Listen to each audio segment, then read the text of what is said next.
And ahoy, my friends, how are we going? It is your friend, streamer, occasional lover, Sabaton Liam here, once again, for some more D&D Thursday. I hope we are going fantastic on this day, morning, evening, night, wherever you may be.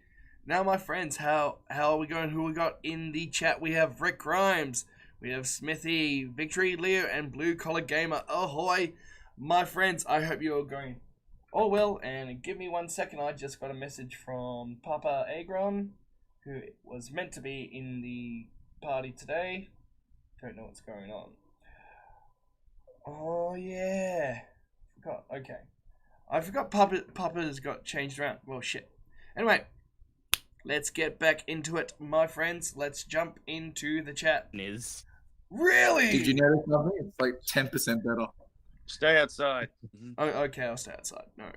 Liam's back. All right. I just Papa just wrote messaged me back. I forgot his shifts got changed. He's working at night. That's okay. And just when we added him to the overlay too. That bastard. Oh well.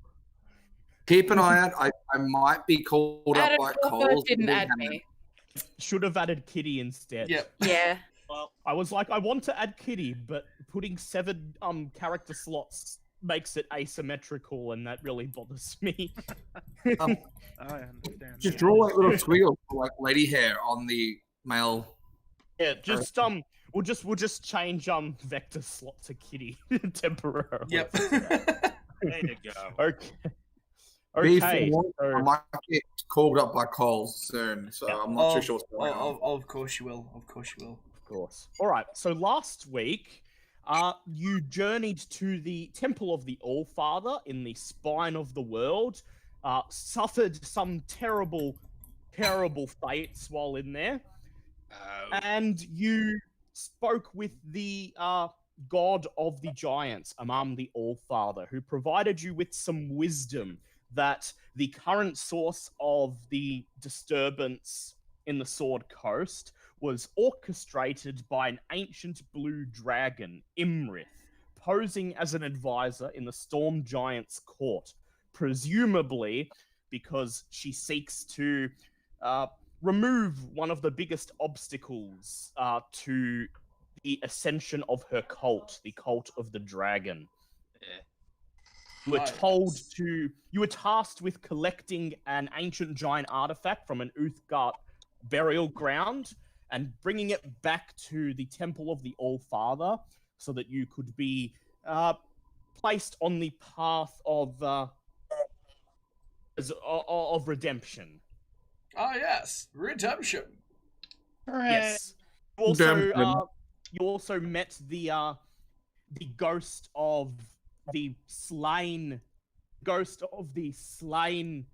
cloud giant, the son of Blagothus, who informed you that his father conferred with the All-Father and was told that he would never achieve greatness as he had thrown his lot in with the cult of the dragon.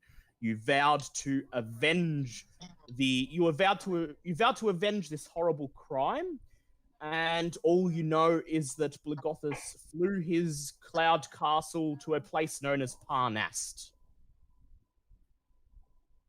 And so here you are. You're in the Temple of the All-Father. I believe at the end of last session, you agreed as a group that you would travel to Morga's Mound because it was in close proximity to Gauntlgrim, the greatest dwarven city. Cousins! It's a sign from Mullerton. I want to go see cousins! You were only able to steal all the things. You were only able to complete half of the Temple of the All-Father dungeon, but you did get what you came for. You got the wisdom of the All-Father, you got the objective that lays ahead of you, so you are free to leave if you don't want to actually tackle the remainder of the dungeon. Is there anything else we can get? Yeah, there's magical stuff. There might be a magic item in there. Alright, but okay. I'm going to ask the idol a question. Okay. Just dust it off because we rarely use it nowadays. Mm-hmm. Yep. You used it last week, man. Just covered in a little bit of frost. You Nice. brushed the frost away that's gathered since last week. Oh, mighty idol. Oh, humana. Done with that? Is there a magical item we would want in this dungeon? Says, perhaps not. Oh. Well, Magic wait, item that may be. Wait, I thought the idol could only respond yes or no. Well, okay, so in that case, if you phrase it as something specifically that you would want, it says no. Okay. You're just doing this because M2 doesn't want to be here anymore. I mean, you can go in there if you like. I don't know whether you'd like the item in there, but... No, it's fine. Let's go see Dwarf Cousins. Right. We are coming back to this place. Well, later anyway, so- You are coming back here, so you can always clear it out on your return trip. There we go. All right. Which we will, because looting. Yes. Yes. So you bid farewell to Harshnag, and as you pass the slain cloud giant, you vow once again that you will bring his father to justice. And then you make your way out of the dungeon. You flip the lever that the barbarians held in place to move the stone slabs out of the entrance and make your way out into the bitter cold. Just flip off the stones as we leave. God damn, crushy rocks. No, you're complaining. You only took half damage from that. Now, Morga's Mound is not the closest option. There were a couple of burial mounds that were a bit closer to where you are, but you specifically chose this one due to its proximity to Gauntlgrim. Yep. So it's going to be a 20-day journey south from the spine of the world down to the central sword coast on the edge of Neverwinter Wood. Was it during this time I decided I wanted to enchant my sword? Yes, you can make a start on that. So this 20 days is a reasonable time, so you can treat it as a mini downtime. And if there's anything in particular that you would like to accomplish on the journey, you may attempt it. Okay, where is the tank in all this? I mean, obviously we still can't use it, but... It's in the bag. Bartleby has shrunk the tank down so that it will fit in the bag of holding. Because after all, you can't carry it normally, and you won't have a chance to properly repair it until you can get to a nice forge, which Gauntlgrim will have. Gauntlgrim is known to be the greatest dwarven forge in the land, the forge being heated by a fire primordial from the dawn of time. Yeah, those effects you're going to be getting drilled into you along the 20-day walk by the excited dwarf. So first, I would like Kitty to attempt an Arcana check, please. I'm trying to remember how the commands. All right, so that's roll D20 plus intelligence modifier plus proficiency modifier if you're proficient in the skill. All right, since we have it, I'll wait till Kitty's answer. It didn't work. Oh dear.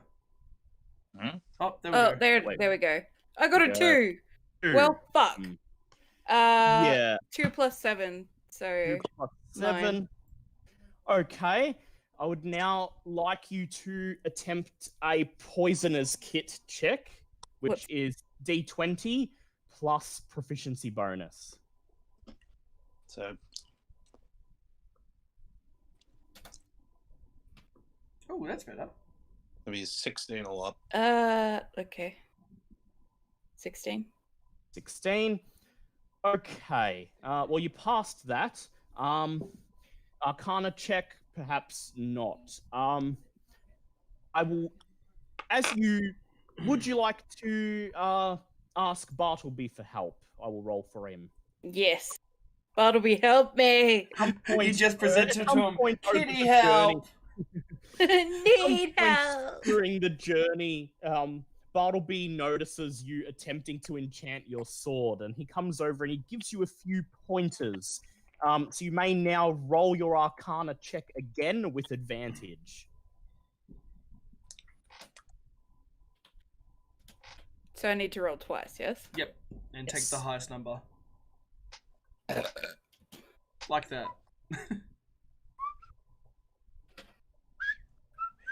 God, it's taking its time. Come on. Why didn't that work?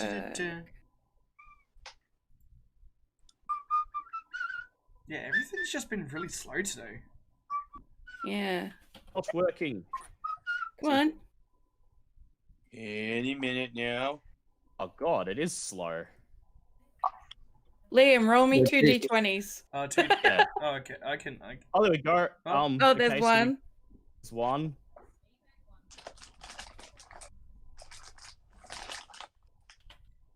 The result hasn't come up yet. Yeah, the result hasn't come up, but I rolled again, so I should come up with 2. Yeah, what the hell? This is going to be annoying. I'm going to perhaps kick the bot and bring it back. That sometimes works. Yep.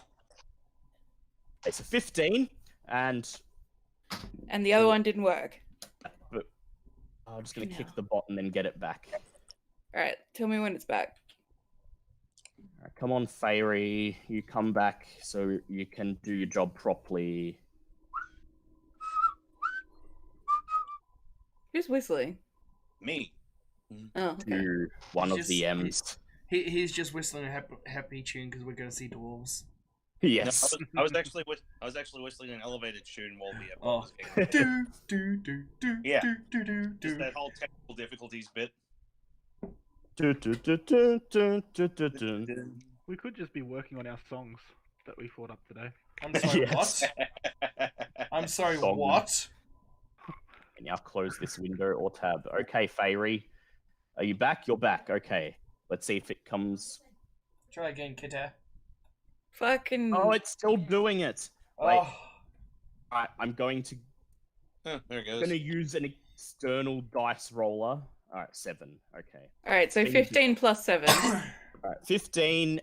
So 15 will be your higher roll. Okay. So Bartleby, along the journey when you're camping one of the nights, he climbs up and like hangs on your shoulders, his hands around your neck, and he's like pointing at the sword and going, now, what do you want to do? So once you put the magical energies into there, and yes, that's it. And you succeed in enchanting your sword. It will now have a chance of poisoning the enemy when you strike them with it. So Nice. make a Constitution save, and if they fail, To the gates of hell! they will get poisoned. As we In make our addition, way it to deals heaven! 1d6 poison damage in addition to its normal damage. Hooray! Writing it down. Alright. 1d6 poison damage, and its Yep. normal damage is 1d8, I believe. 1d8 Yes. plus Yeah. 2. 1d. Wait, short sword is. My short sword's plus 2. Yep. So it's 1d8 plus 2. That's what. Yep, 1d8 plus 2 plus 1d6. Oh, sorry, your short sword 1d6 plus 2 plus 1d6. 1d6 plus 2. Yeah, so it's plus going to 1. deal Okay. 2d6 damage altogether now. Okay. Yay. Alright, is I've there actually... any? Yeah, because we have a bit of downtime. I just want to see if I can do this. Can I alter my gauntlet of giant strength? In what way? Because I was having a look at my inventory. I have 12 direwolf teeth. Can I spike the You just wanna- gauntlet? You just want to spike them? Okay. I would like you to make a sleight of hand check, please. Oh, Jesus Christ. Can I help him?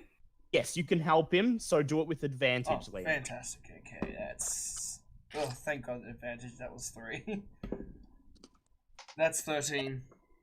13? Yeah, that, do I add anything to that? I don't have I just proficiency add in the it, but... no, just add your dex Oh, modifier. add my dex. Okay, that is 16 then. Okay. So after Reva is done enchanting her sword, you spend a night by the fire, carefully attaching direwolf teeth to your gauntlet, and you manage to spike it up with some metal-looking teeth sticking out of it. So now, what will happen is whenever an enemy deals physical damage to you, they take 1d4 bludgeoning damage. Okay, that is fairly awesome. I was just looking up to boost up my unarmored damage. That too, you can add. Okay, you can. What is your unarmed damage currently? It's attack bonus 7 plus damage is 7 bludgeoning. 7 bludgeoning. Okay. It will now deal 10 points of bludgeoning damage. Nice. And so, do I add in the thorn mail effect?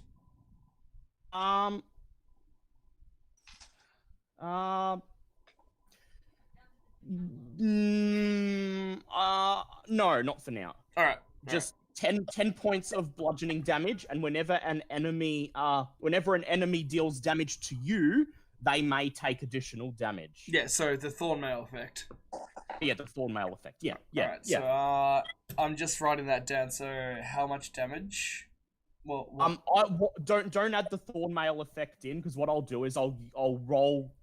I'll like only do it sometimes. Okay, yep, no worries. Yeah, I'll make it a situational thing. Right, So and just how many teeth? twisted unarmed. How many teeth did I use? I have 12. All of them. Alright. You used all of them. All 12. Cool. I am extremely happy with that. Is there anything anyone else would like to do during the walk? The poison from the bar fight. Yep. Now that Kitty knows the ingredients, I can make would I more, be yeah. able to forage for those ingredients, or are they specialized stuff? No, you can probably forage for them. You're a ranger. You know where most of these ingredients would grow naturally. Would you like to do that? Slow down the party either. So yeah, I'd like to forage the entire way and try and get as much ingredients as I could. Alright. I'd like you to make a survival check, please. Oh, and also, sorry. Do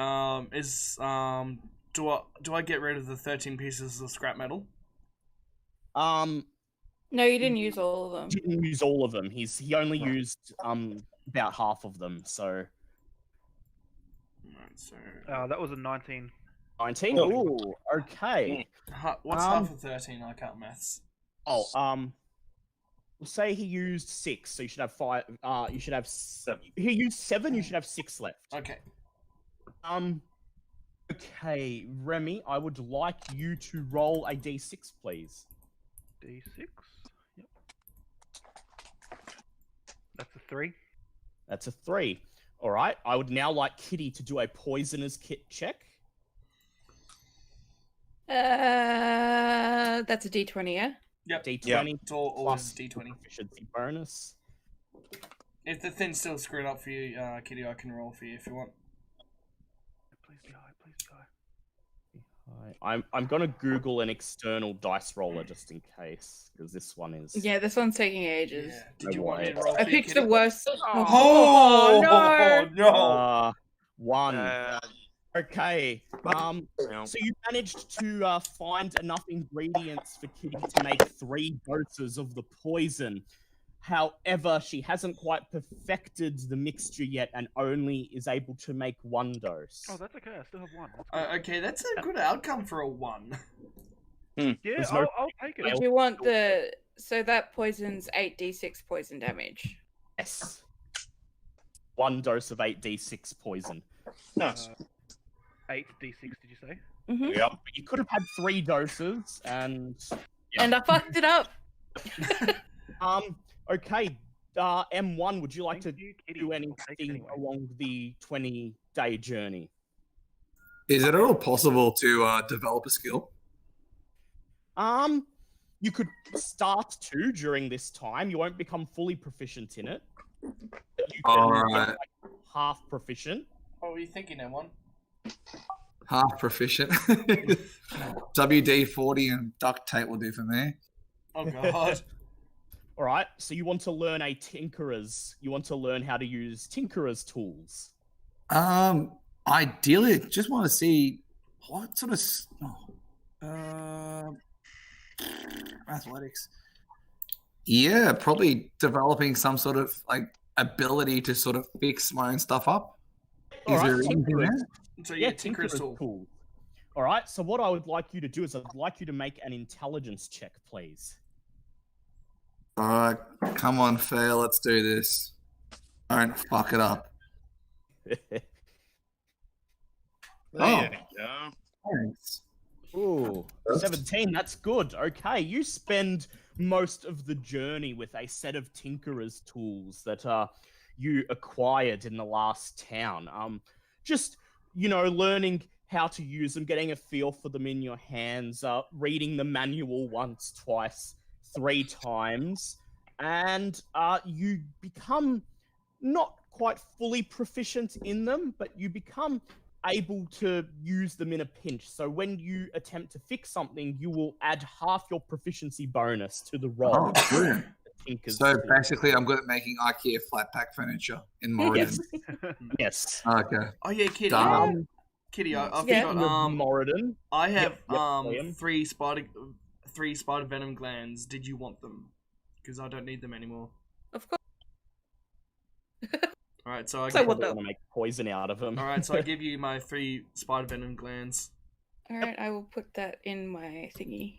Angus, is there anything you'd like to accomplish during the journey aside from educating everyone about the wonders of Gauntlgrim and warning them to be on their best behavior when you get there? No. The ride that comes before we get to just before we get to the city. We save that one for later. Cousins. As for the actual walk itself, I was wondering, is it possible I could learn how to be able to drive the tank myself, when it's operating again? Yeah, you could.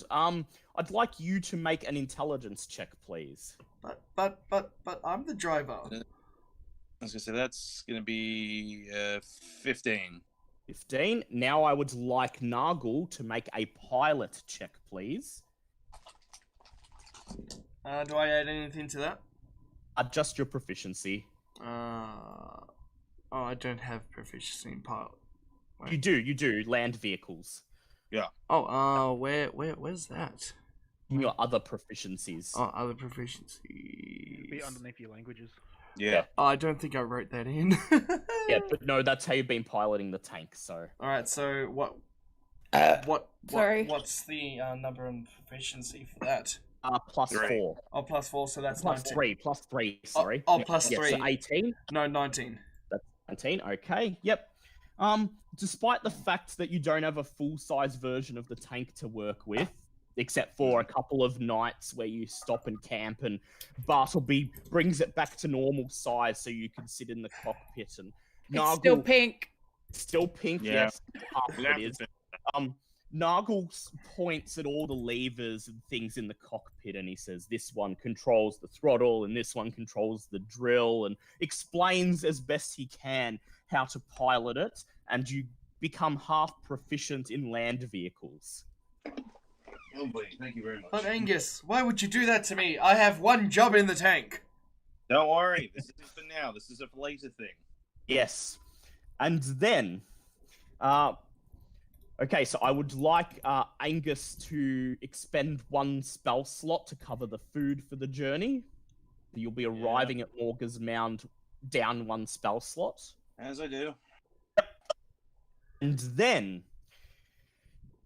after the long journey of almost 20 days, you crest a hill on the outskirts of the Neverwinter Wood, and spread out across the vast plains below, you see Morga's Mound. As the morning sun rises and illuminates it, you see a large burial mound constructed out of rocks and stone and piles of dirt that has formed into a natural-looking hill formation roughly in the shape of a dragon. I'm going to bring up the map so you can get a look. Oh, and also, hasn't it been a while since we've got a lovely little care package from the bird? Yes. Sure, funds is good. It will find you very soon. First, we'll do Morga's Mound. Here is Morga's Mound. Right, that's temple. Morga's Mound. A large artificial hill in the shape of a dragon, constructed out of various bits of stone and dirt. That is pretty fucking cool, just saying. As you overlook it, you notice a band of Uthgard barbarians in attendance. Some of them guarding, patrolling across the top of the hill, and some of them sitting around a fire at the base of one of the dragon's wings. Would you like to do? Well, are we still with the giant? No, he's Harknag gone. has been left in the Okay. Temple of the All-Father. Okay. What were the enemies? Sorry.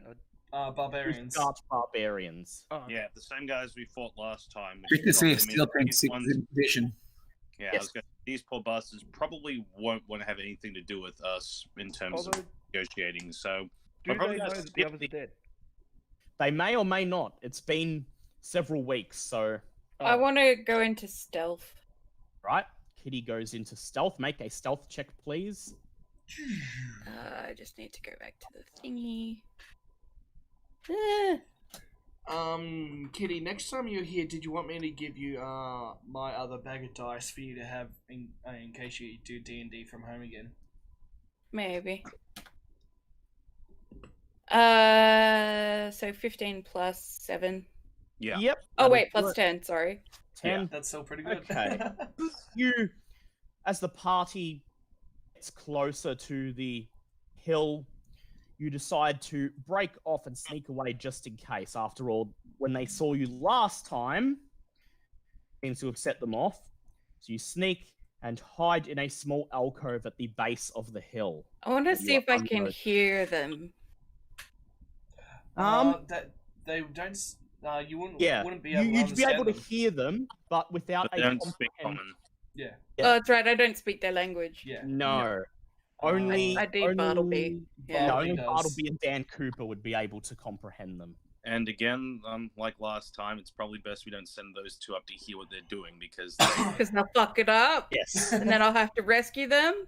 hey, You didn't there's no rescue them. rocks falling on us this time. It is possible that It is possible that even though they're aware that one of their tribes has been destroyed, they may not specifically know who did it. And so there may be a very slim chance to talk your way through this. Do you want me to bullshit? No, because you're a demon spawn. But if he They're gonna comes hate you anyway. like demons. He's Well, I wear a beautiful cloak. if he transforms his cloak, but you'll still need to cover your face, so you'll still need to do a disguise check. Is it worth trying to bullshit? That's the question. Well, let me put it to you this way: if you fuck up when you're by yourself, they'll just trance you first. Well, I'm not if gonna we lie. wanted to cover his face, I could let him wear my dread helm for a little bit, so he's fully covered. Yes, that could work. Would you like to do that, M2? M1. What's that? If you wanted to bullshit you away, I could let you wear my dread helm for a bit, so your face would be covered. Plus, it would also give you a bonus on intimidation if you needed to resort to that. That might be the better option, actually. Yeah, let's. Do you want to do that? Yeah, that sounds good. So I take off the dread helm take off- and just look at you and just like, I want it fucking back, tiefling. Well, you don't want to know what my other idea was. I was going to turn one of you upside down and use you as a beard. Bartleby the beard. Just the same, I would like M1 to make a disguise check. Now, you do have proficiency in disguise kits, I recall. So roll a d20. Roll a d20 and add +4. And also, wouldn't he have an advantage on it as well? Because his Wow, face is covered. Yes, because his face is covered. So yeah, so you do it with advantage. So that's a 9, and do one more. Here we go. I am just saying that if you fail and they attack you, I'm going to use my ring to blast that area. That's better. 13. It was a 12. It was a 12 DC check. So you put the helmet on, and you cover up. Answer, isn't it? Cover up your hands and I was forearms. You cover up your hands and forearms so that your red skin isn't as clearly visible. And if someone was to look very closely, they might catch a hint that you're not as you appear to be. But with They're also your barbarians. with your okay. helmet on, your arms covered, and your robe magically transformed to match theirs, you should be incognito enough to move in. Would you like to begin negotiations? Can I accompany him until I'm about 20 feet away? Sure. I'd like to point out that if this all goes to shit, I've been looking for an excuse to use Wall of Fire. So feel free to do what you do. Let's do it. Come Right. on, Good team. luck. All right, Milo's going to come along until he's about 20 feet away. Milo, I'd like you to make a stealth check, please. Oh, I wasn't trying to be stealthy. I was Oh, just you're just following following him up? Okay. and staying back So you don't mind under if the they... guise of looking respectful distance so that... Ah, yes. Okay, that makes sense. 5, 10, 15. Backing out the last minute and say, I'm not actually with him. 20. There we go. This man does not speak for all of us. Follow behind Dan Cooper at a reasonable distance, doing your best to appear to be no threat. Dan Cooper, you approach the group of barbarians that are seated around the fire. As you approach, the chief looks up and watches you. His three companions climb to their feet and finger the hilts of their axes. On top of the dragon's wing, 3 other barbarians, 2 axemen and a shaman, look down and watch the proceedings carefully. Expend a spell slot to cast Comprehend Languages on yourself, please. Alrighty. Yep. Rolling time. Well, you don't need to roll anything. You're just down a spell slot. So as you approach, you whisper the incantation and cast Comprehend Languages on yourself. Chieftain still hasn't gotten to his feet. He remains seated at the fire. He's holding out a stick in the flames with a hunk of meat on it. As you approach, he removes the stick, pulls the chunk of meat off the end and bites into it. He nods his head towards you. One of the axemen steps forward and says, a visitor from another tribe. Ah, yes. It is I, Danius Cupricus, from the northern tribes. He says, northern tribes. Yes. We had heard terrible tidings that one of the northern clans, when visiting the castle of the giants, was slain by a group of civilized folk. Ah, yes, I know exactly what you're talking about. I just escaped from a brief encounter with them. I'm the last one left. Make a persuade check, please. Done. I'm the last of my kind. Yeah. The chieftain stands up and he bows his head to you. The other barbarians follow suit, and then the chieftain steps forward and he places his hand on your shoulder and he says, "Praise be to Uthgar that you survived and were able to escape from those savages." Yes, I must also tell you that I have brought forth some friends that I have managed to acquire on this journey. They are from the Northwestern tribe, a little known outcast group, but they helped me escape. Okay. They look like adventurers, but They look like adventurers, but I must warn you, they are terribly good at helping people out. make another persuade check, please. Please be to the dice gods. Do not fuck it up. Oh, there you go. And add you may still be able to pass because your charisma is charisma is 5, so that brings it up to 11, and you still pass because you have proficiency and charisma. The chieftain looks up the hill to where the rest of the party are overlooking the burial mound. He squints and raises his hand to his forehead, and he says, "I see. Your friends from the Northwestern tribe have taken to dressing in the adventurer's garb. Yes, Perhaps a bit disrespectful to Lord Uthgar, but a clever disguise at the very least." Yes. They are the stealth clan. Do you signal to the rest of the party that it is safe to approach? I might have to try and just tell this warring party that we're currently involved with just to sort of lower the weapons. Are they still brandishing the weapons at the moment, or they still relaxed? are, but a bit more relaxed now. Maybe ask them what they're doing here first. So It's a good point. So, Well, they're kind of living here, aren't they? Well, maybe it's a burial ground, so you doubt they're living here, but I don't know why May I please accompany you on your burial rituals, and I'll bring my friends over. I would have said maybe just ask what brings them here of all places. Yeah, and then follow on with that. So you ask them what brings them here, and the What brings you here? chieftain bows his head again, and he says, "We have come to pay respects to those warriors of our tribe who have fallen in recent times in struggles against the fire and stone giants. While we are here, we thought we would leave some offerings for the northern tribe that was slain by adventurers. I assume you are here to pay respects to the fallen of your tribe as well." If we play this right, we could get we are. allies with them to join. I mean, as long as it's an outside possibility. Yeah, that's why I said if we play it right. I mean, no one Yeah, but saw us. Well, anyone no who one- I guess are dead anyway. Oh, well, yeah. And no one can currently see me. No, that Probably is for the true. best. You're hiding in backup just in case. Yeah.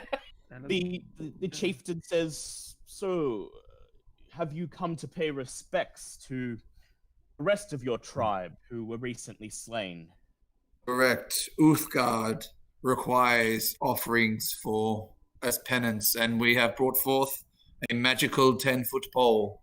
Oh god, not the fucking pole. This again. You brandish the pole and you extend it out to its maximum reach, and the chieftain and his compatriots watch it, their eyes sort of half amazed and half curious, and the chieftain don't says, forget they hate magic.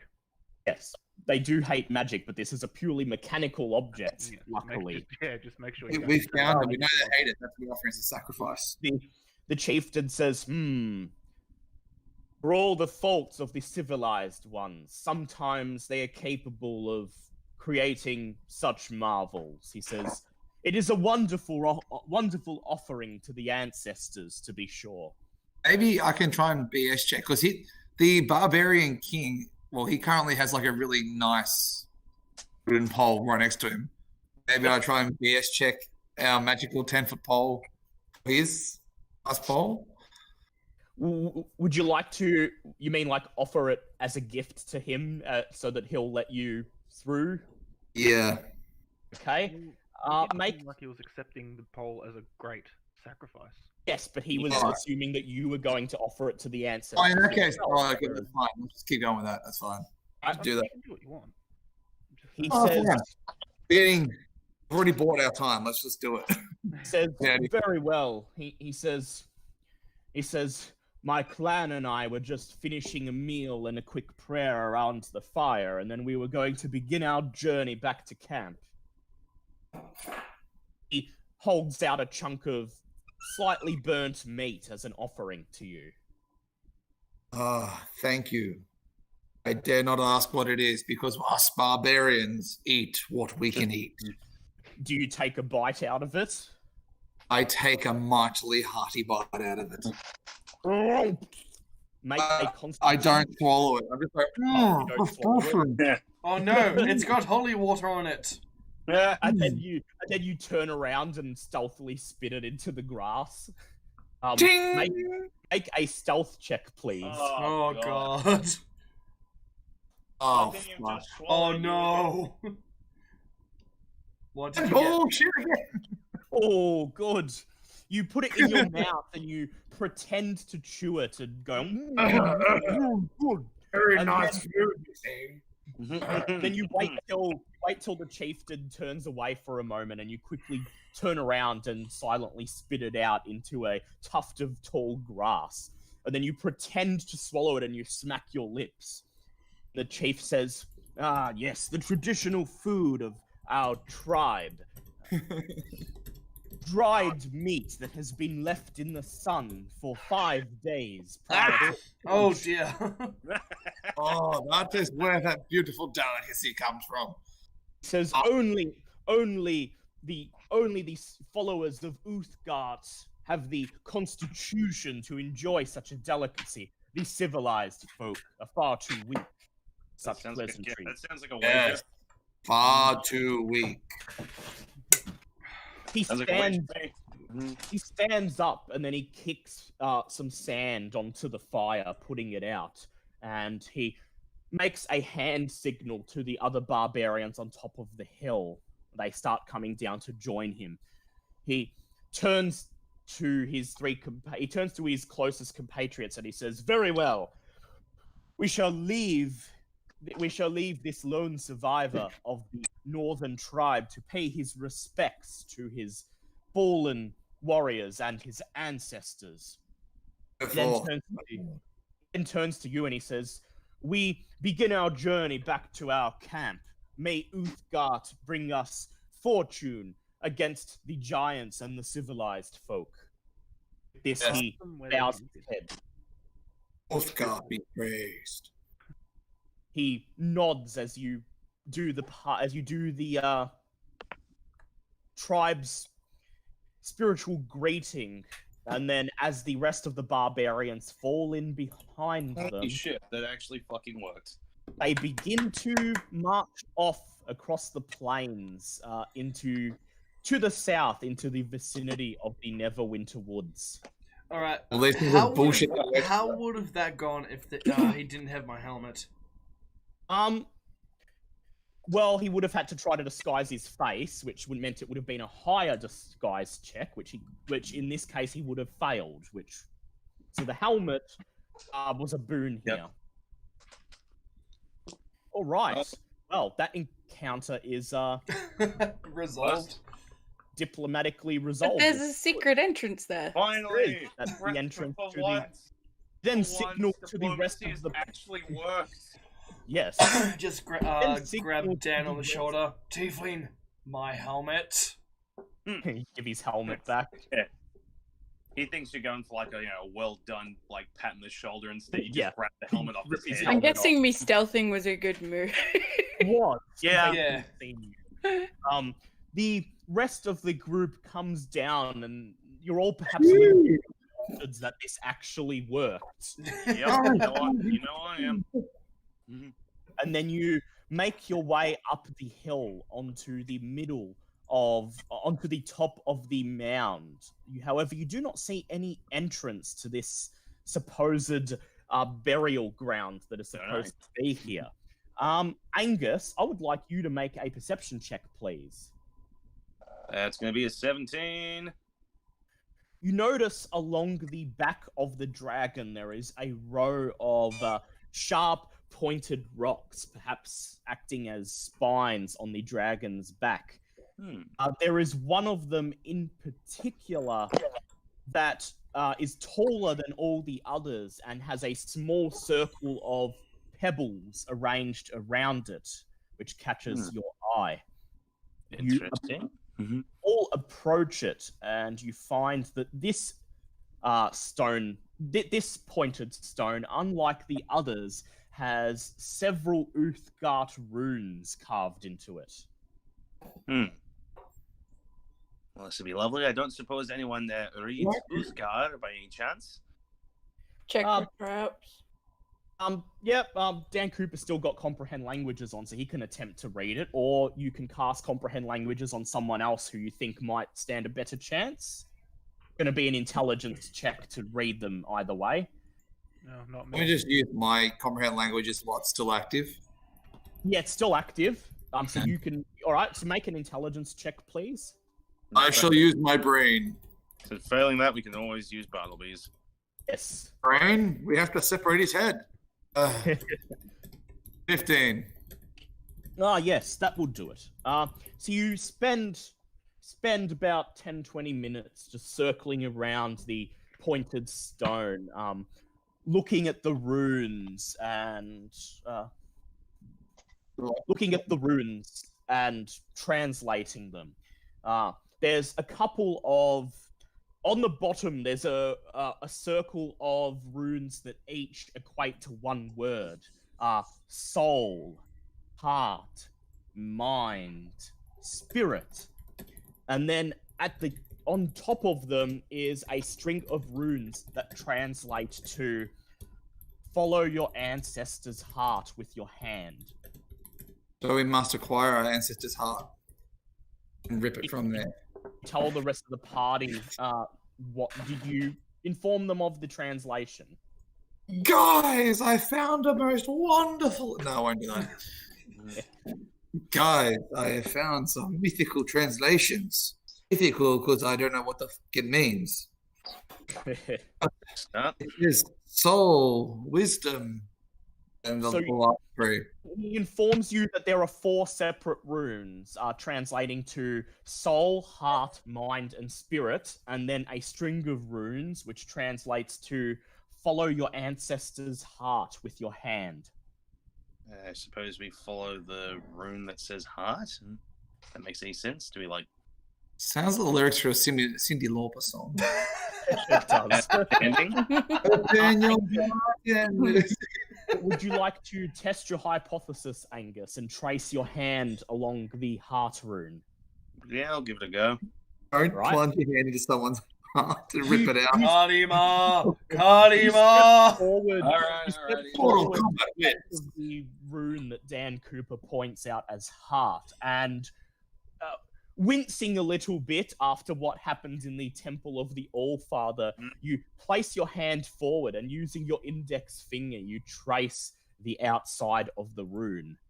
Immediately, small rocks and rocks I can smash. It was just the big one that people dropped on my head. Yes. You're more thinking of the meteor swarm here when you don't talk about that Oh one. god, no. No. The rune immediately begins to glow. A bright white aura begins to spill forth from it, and then beneath your feet, you all feel the ground begin to shake. Oh dear. I ready myself.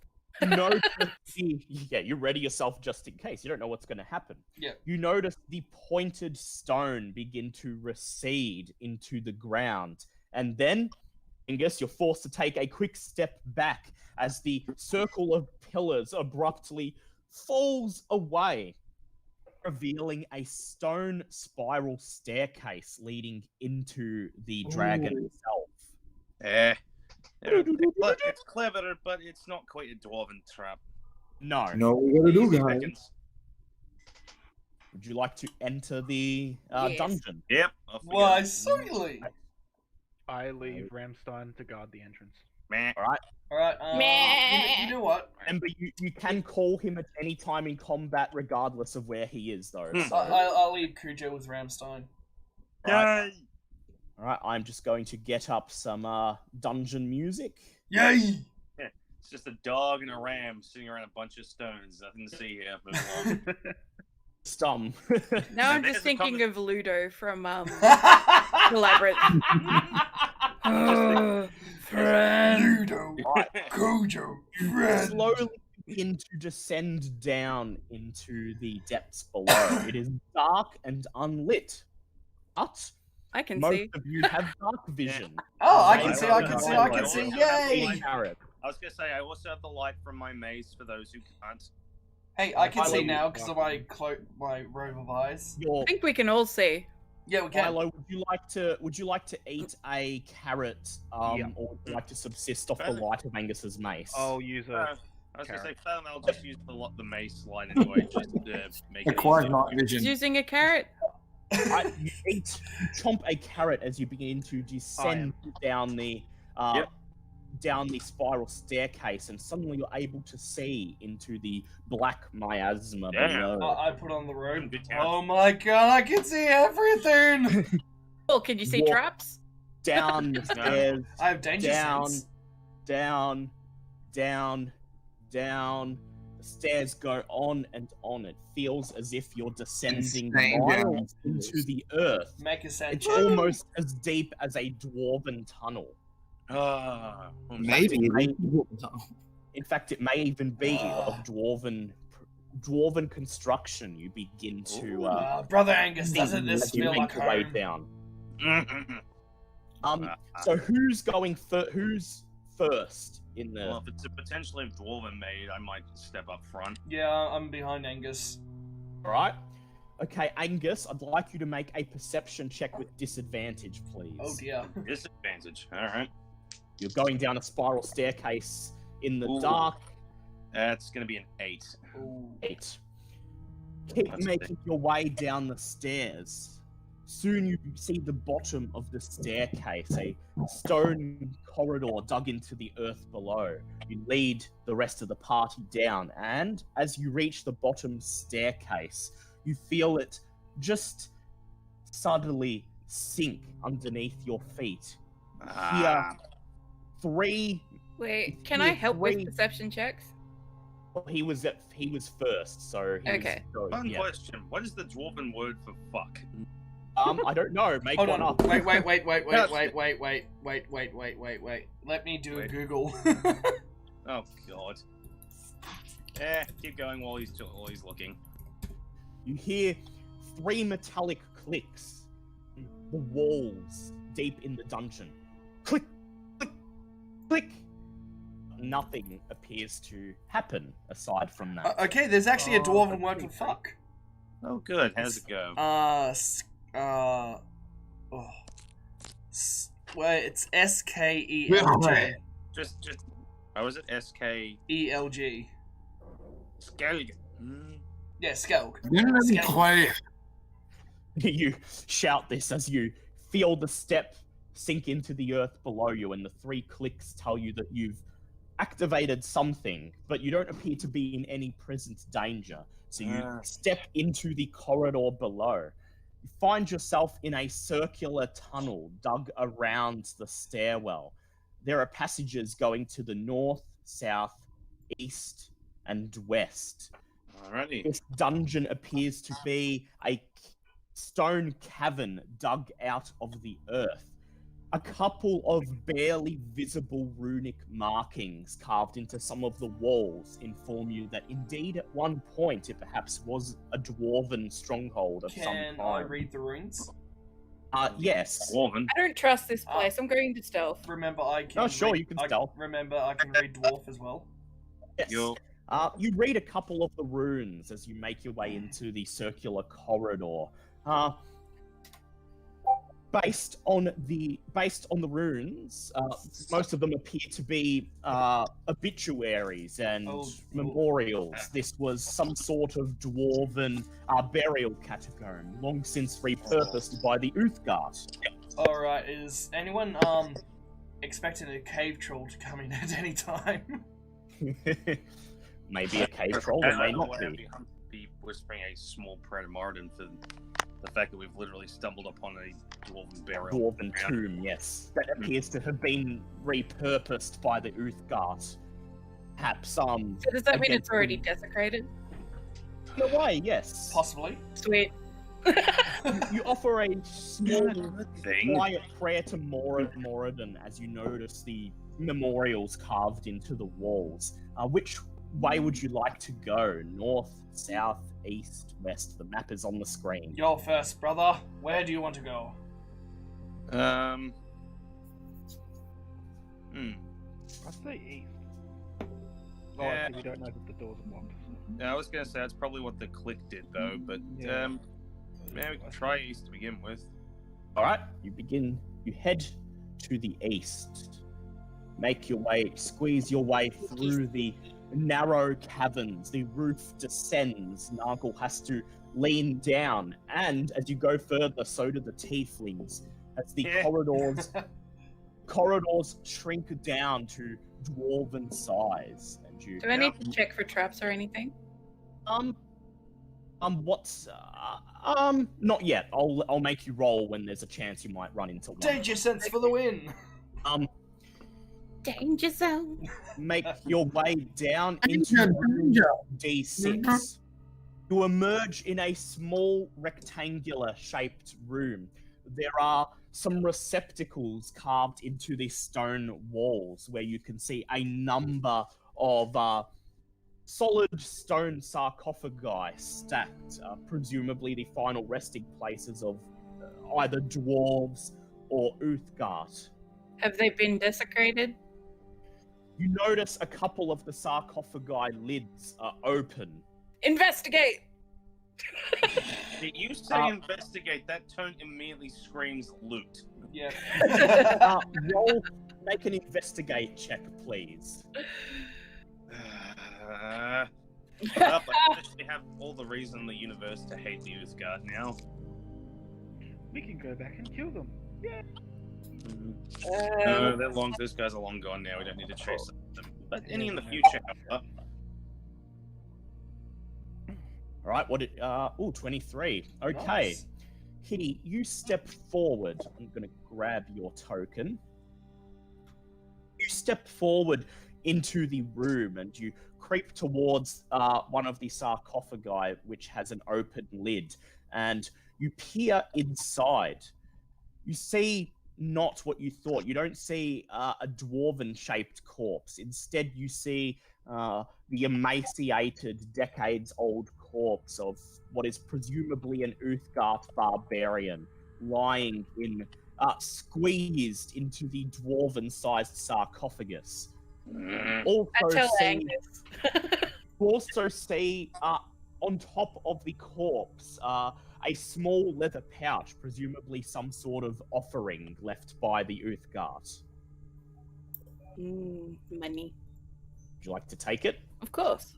All right, you take it. Inside the leather pouch is 3d20 gold pieces. Oh. Too goody. Money.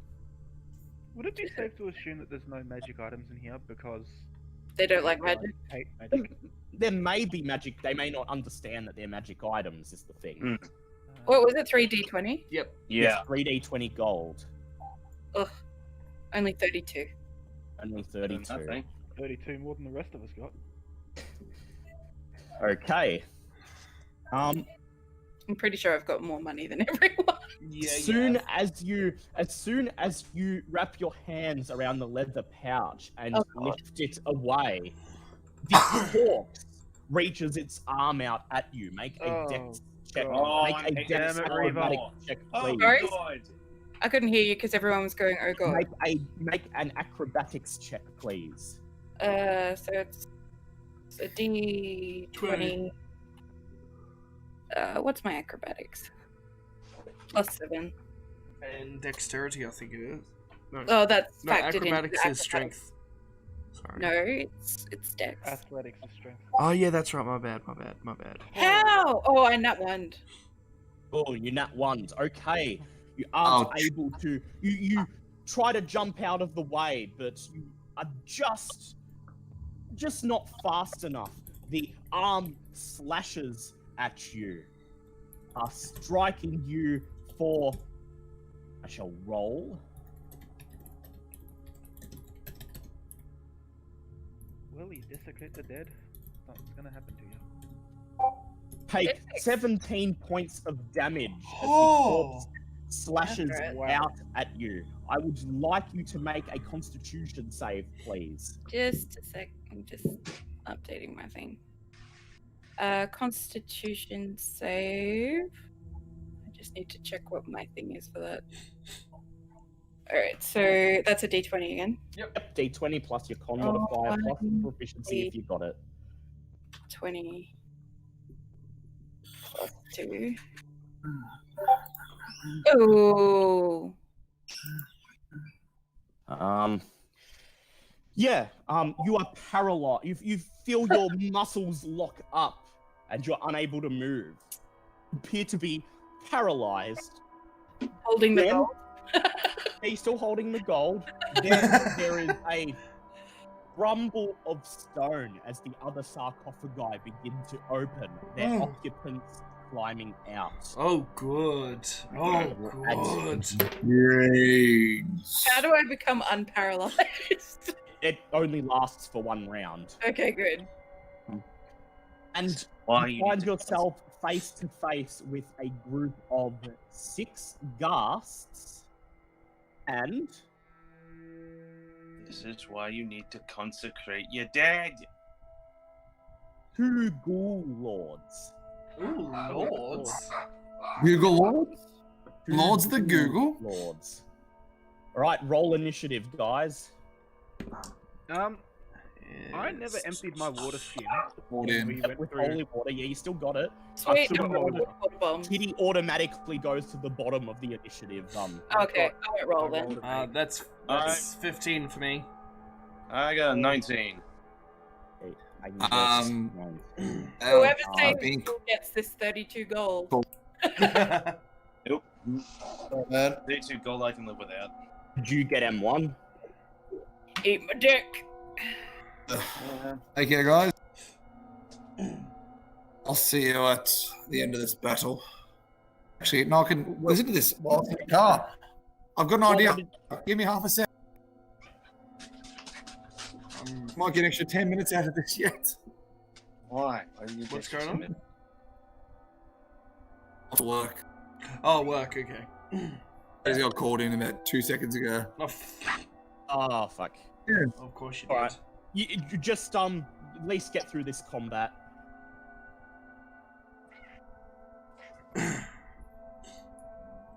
Alright, I'll roll for him. Alright, Are we getting anyone else joined today? No. yeah, Tom's you're gonna join soon. That's right. Yeah. Yay! He's just doing chores. Like a good boy. And Dan Cooper gets 14. I like Bartleby.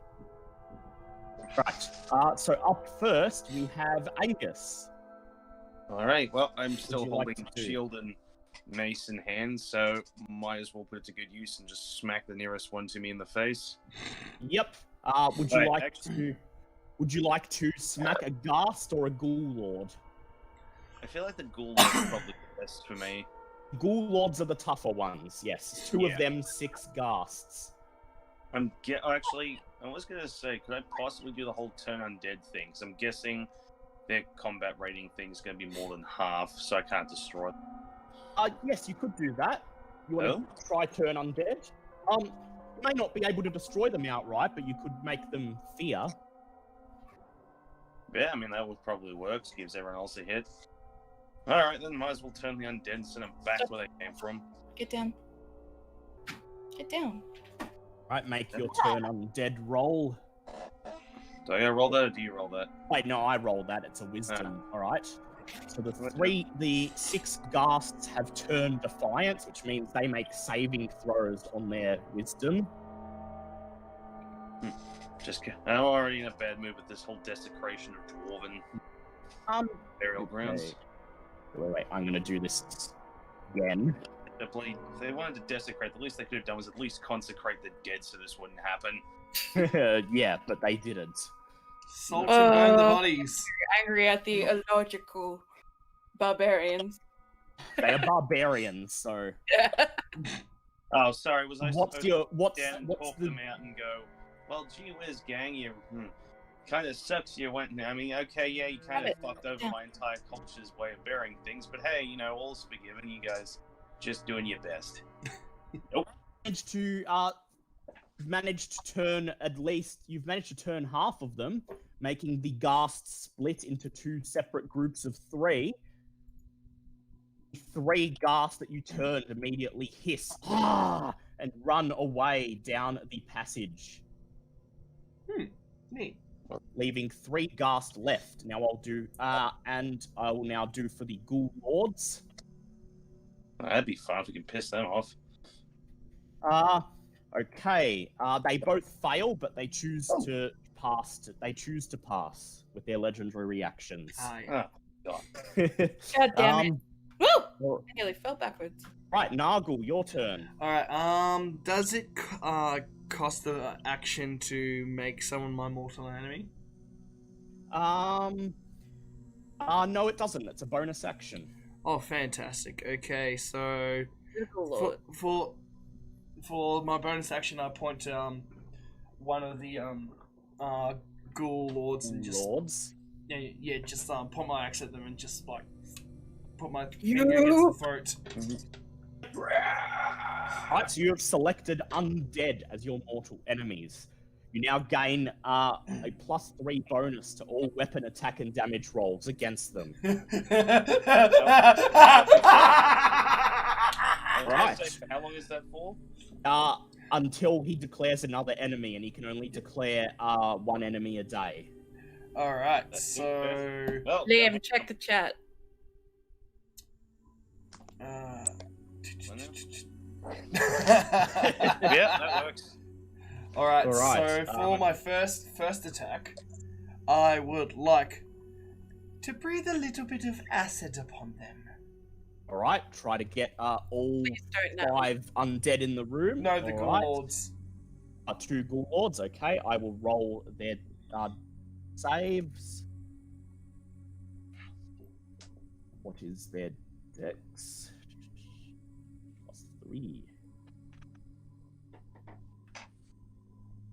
Okay, one of them passes, one of them fails. Roll your damage, please. That's 3d6. That is... Oh, that's brilliant. That's 12... 18.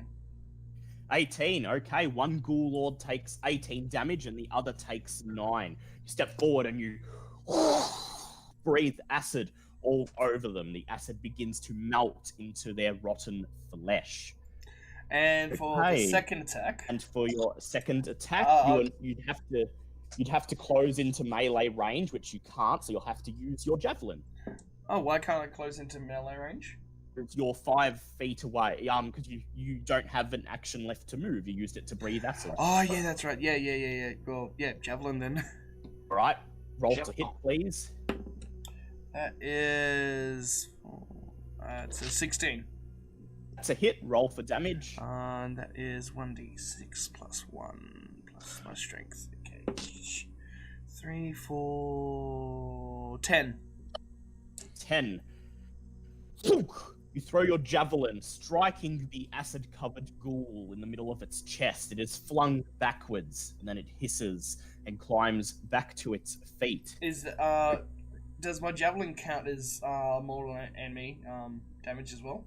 Yes, it does. So add 3 to it. So 13 altogether. Nice. It's a good... Alright.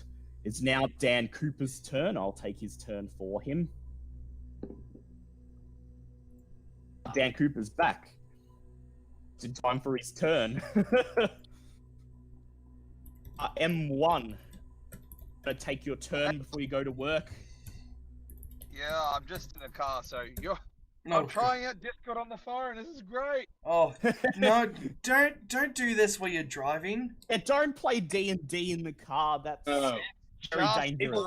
People watching the Okay. stream, don't play Yeah. D&D in the car. It's not safe.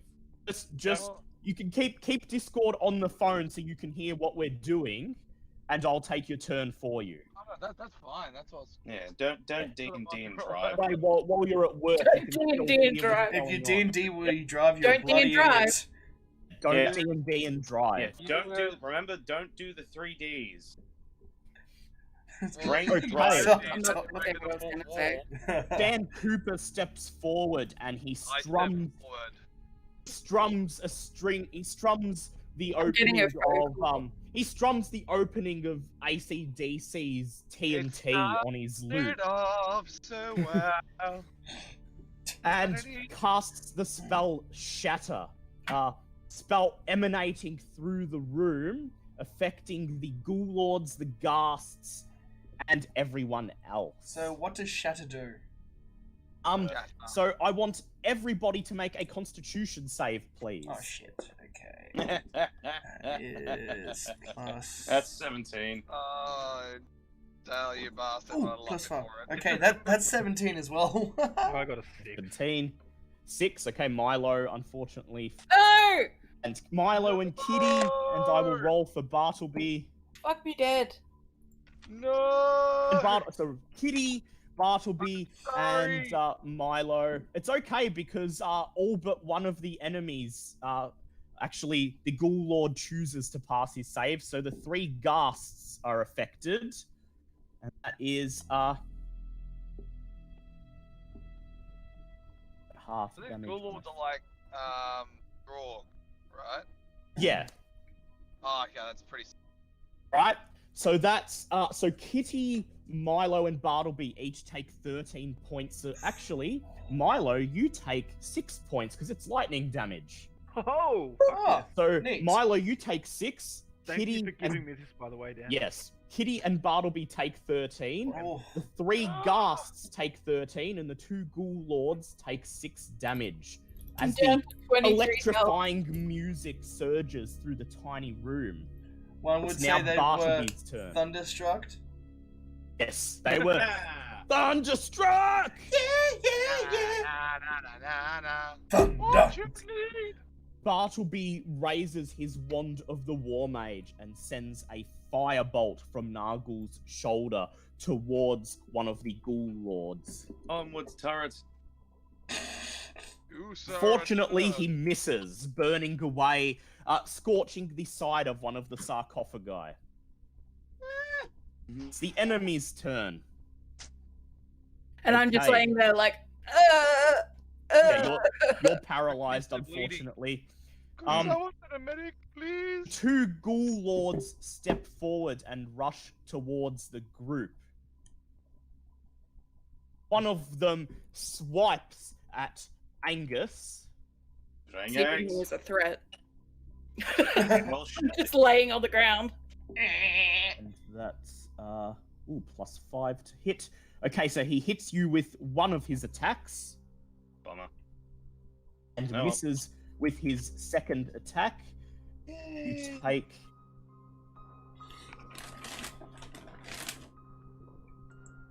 18 points of damage, and I'd like you to make a Constitution check, please. Yeah, that's 21. 21. That's a pass. The second Ghoul Lord swings both of his claws wildly at Nargul. You bitch. Well, yeah, the acid breath kind of pissed him off a bit. With his spirit fingers. He chooses to re-roll that, Oh, really? Bitch, I don't care. and he hits you one time. Go on. Take 15 points of piercing damage. Make a Constitution check, please. 15? Bullshit. Okay, that is... What's my constitution saving at? That is 5. That's at 18. Yep. And what was it? 15 18. damage? 15 damage. Now, Milo, Bartleby, and Angus, you are all good, right? Yes. Yes. And the rest of you are either neutral or evil. Oh, wait. Alright. I'm lawful neutral. Actually, yeah, you're okay, so it's I'm just- essentially, as far as I know, I'm the only, like, actual... Yeah, it's just Angus and Bartleby then. Angus, I'd like you to make Wait, a Bartleby's a good guy? He's chaotic good. I'd like Angus to make a Constitution save with disadvantage, please. Disadvantage. What's this ability? Huh, Ooh. either way, that's a 17 with disadvantage. 17. Okay, Bartleby fails. A terrible smell begins to emanate from the Ghoul Lords' bodies. The stench of evil itself. Nurgle? Oh, man. Angus, you take Sand check. 9 points of poison damage, but you are not poisoned. But wouldn't only take half that because of the... So you take 4 points of poison damage, but you are not poisoned. Bartleby takes 9 points, and he is poisoned. Okay, the 3 ghasts that are not scared. Well, one of them notices Kitty paralyzed and swings at her. I'm gonna die. Okay, I'm immediately just reminded to the first episode of Goblin Slayer. Goblins. Oh. Right. He swings with his Oh, swing. He goes and leaps on you, gnashing his teeth, trying to bite into your flesh.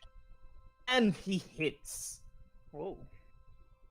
You take Am I still paralyzed? yes, Yep. Oh, fuck. take 14 points of damage as he bites into your flesh. The other 2 ghasts rush towards Milo, swinging with their claws. And both of them hit.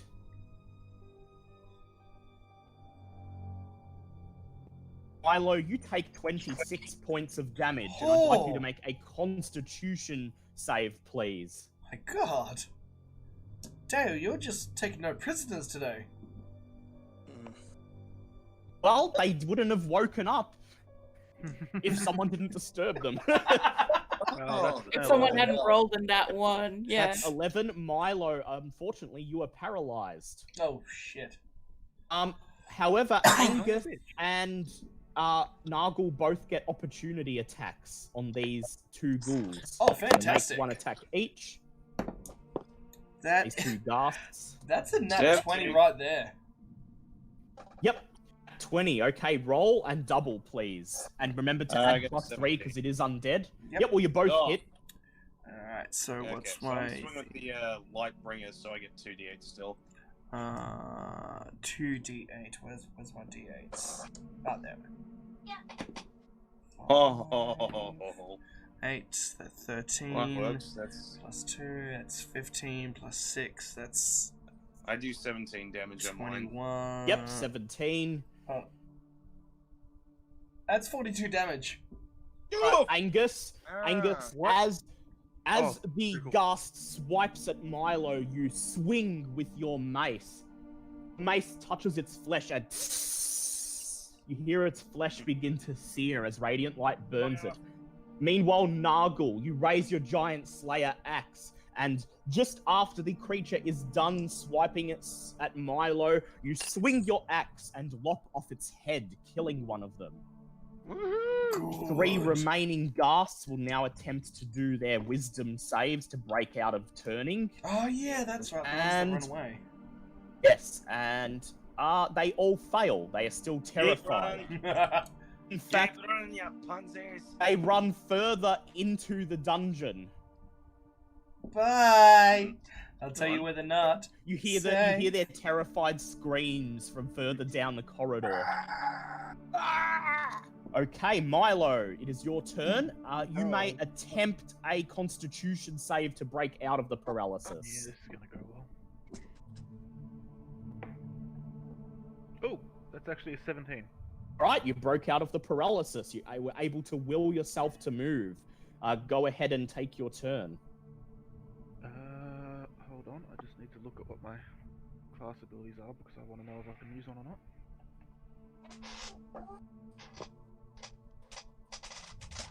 I use my bonus action because I assume I'm already wielding my whips or not. Yes, you're already wielding them. Okay, so I use my bonus action to use Slayer's Prey, Yep. which I focus on the most. Or how damaged does the most damaged Lord look? He is looking reasonably close to death. His Okay. flesh is being seared away by acid and broken under the force of Nargle's javelin. Okay, I use. Okay, actually, I'll use my first attack on that one. Yep. So that's a d20 to figure out if I hit. Shit. That is a 13. Yes, that is unfortunately a miss. The whip just glances off its rubbery flesh. Good going, Do I Belmont. use my offhand still? Yeah, you can still use your offhand. That one is a 21. That's a hit. Roll for damage. So my offhand whip is my elongated whip, which is what was the damage on that one? Sorry, I didn't write that down. for some It's reason. just one d8. D8. Where's my 8? There it is. That's 6. Did it have a +1? Your extending whip does. Your normal whip does not. Yeah, I'm using my extendable whip as my second hand. Yep. So it does have a +1 in that Okay, case. so that's 7 damage then. 7 damage, plus your Slayer's Prey. Let's see. Oh yeah, that's a D6 of damage. So roll your extra d6 of damage. That's a 2. Not 2. really worth it, but any damage is damage. You strike some of its flesh off. You wrap your whip around its leg and pull, snapping its ankle, making it fall to the ground. It's not dead, but it looks like it's on the way. And I use my extra attack to attack it with my chain whip. Yep, go ahead. Finish him off. That is a 15. 15. That's a hit. Roll for damage. That's a d6. That's 5 plus a d6 for my Slayer's Prey. Yep. Or is that just first attack? Yep, it is your first attack with that weapon. Oh, okay, so I don't use my Slayer's Prey for that one. Yep, okay. So that was 5. No, you haven't hit it. You didn't hit it with that weapon before. So yeah, you actually do get your Slayer's Prey with it. Oh, First time each turn you hit an enemy with that weapon. So yep, it applies here. Okay. You Well, wrap that's a 2 again. You wrap your chain whip around the Ghoul Lord's neck and pull. You hear a loud pop, and then its head rolls off its shoulders, and it falls to the ground dead. Pop goes the Ghoul I attack Lord. with my offhand extendable whip. Yep, for the other one. Lord. Roll to hit, How please. many attacks do you have? I have 2 normal, 2 2 offhand. attacks, but I have dual wielding, so that's 4 attacks basically. Yes. Yeah, Although that is a 13 again. That unfortunately will miss. That's the end of my turn. Right, Kitty, it is your turn. You may attempt a Constitution save to break out of the paralysis. Okay.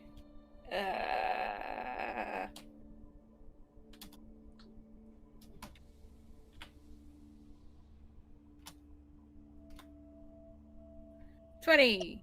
20, you Huzzah. broke out. You will yourself to move. You quickly stow the pouch of coins into your pocket. Now you may take your turn. What would you like to do? I would like to jump backwards. All right, make an acrobatics check, please. Oh god. I will be right back, sorry.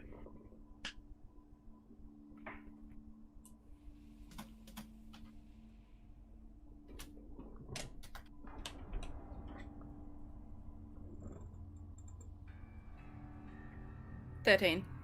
13. You leap away from the ghast into the corner of the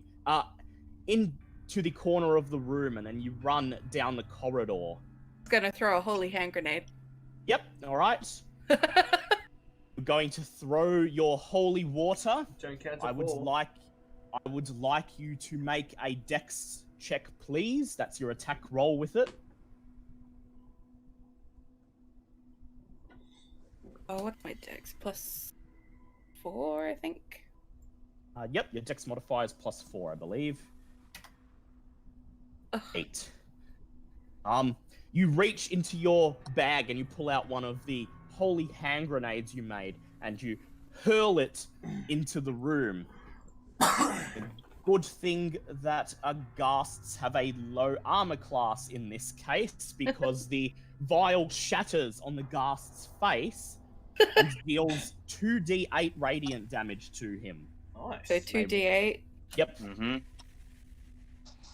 Oh, that's not how you spell roll. 12 damage. You see some of his flesh begin to melt away under the holy water. And that is your turn. Angus, you're up.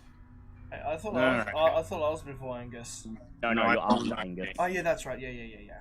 Alright, how is the Lord, the other Ghoul Lord that remains looking? He's a little bit hurt, but not, Alright, well, time not to make close to death. Alright, let's see if we can't fix that. I'm gonna go club him right in the face with my, I'm going to deck him in the schnoz. I'm gonna take Alright. him nose to me mace. Alright, make an attack roll, please. That is 21. Ooh, yeah, that's definitely a hit. Roll for damage, please. 13 plus 2. 15. 15. Good hit. And You swing.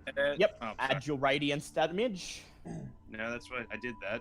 Yep. Using the light brain, it's 1d8 plus Yep. the extra d8. You radiant, but- swing with your mace. You hear one of the creature's bones shatter on impact, and then the hiss as radiant light surges forth and burns through its flesh.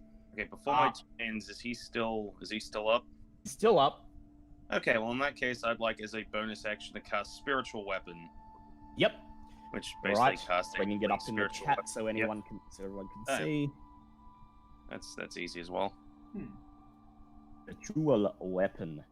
Create a floating spectral weapon. All right. All right, so I get to do another melee attack. Make a melee spell attack. So that's using your spell attack roll. Attack bonus. Oh, spell attack bonus. Yes. Okay, well I rolled an 18, so plus 6, that's 24 to hit. Yep, that hits. Okay. So it's gonna be. It takes 1d8 plus your spellcasting ability modifier. Oh, that's an 8, so it's gonna be 14. That's dirty. 14. A spiritual Hallelujah, version yes. of the mace hovers in the air, and as the monster recoils from your physical attack, the spectral mace clubs it on the back of the head. Hear a sickening crack, but it is still on its feet. Okay, Nargle, it is your turn. Yep. Yeah, I'm all warmed up for you, laddie. You go right ahead. I'm going to use an idea that I got from chat. Oh, Mr. Ghoulie, who wants to hop in my little bag of holding? Okay. Gonna try to pull the Ghoul Lord into the bag of holding. Yep. Very well.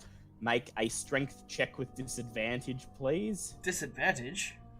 Ooh. Yes. Ooh, I've got an idea for that too. Wouldn't we just finish it off? We have to do it with flair.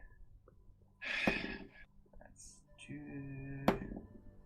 Alright, so yes. My lowest one is strength. That's 6. That's 12. But also, I'd like to use my bardic inspiration ring to re-roll that. Sure, Right. go ahead. Well, Are you sure you'd like to, by the way, I will ask. Why wouldn't I want to re-roll it? Alright, go ahead. Go ahead. Okay, that is an 18. 18.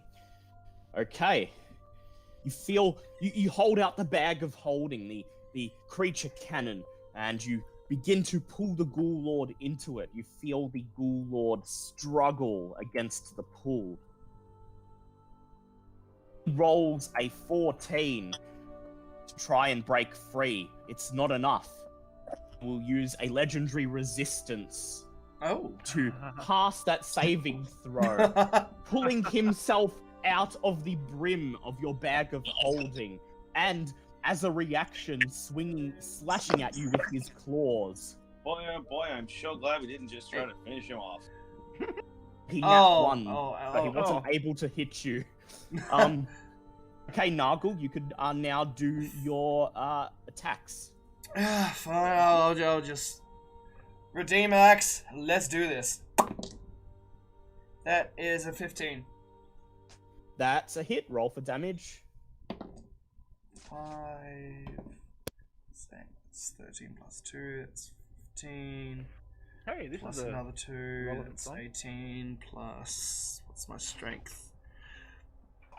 It's 23. 23. Good hit. You strike at him with your axe, slicing off one of his arms. He staggers a bit, but then hisses. Ah!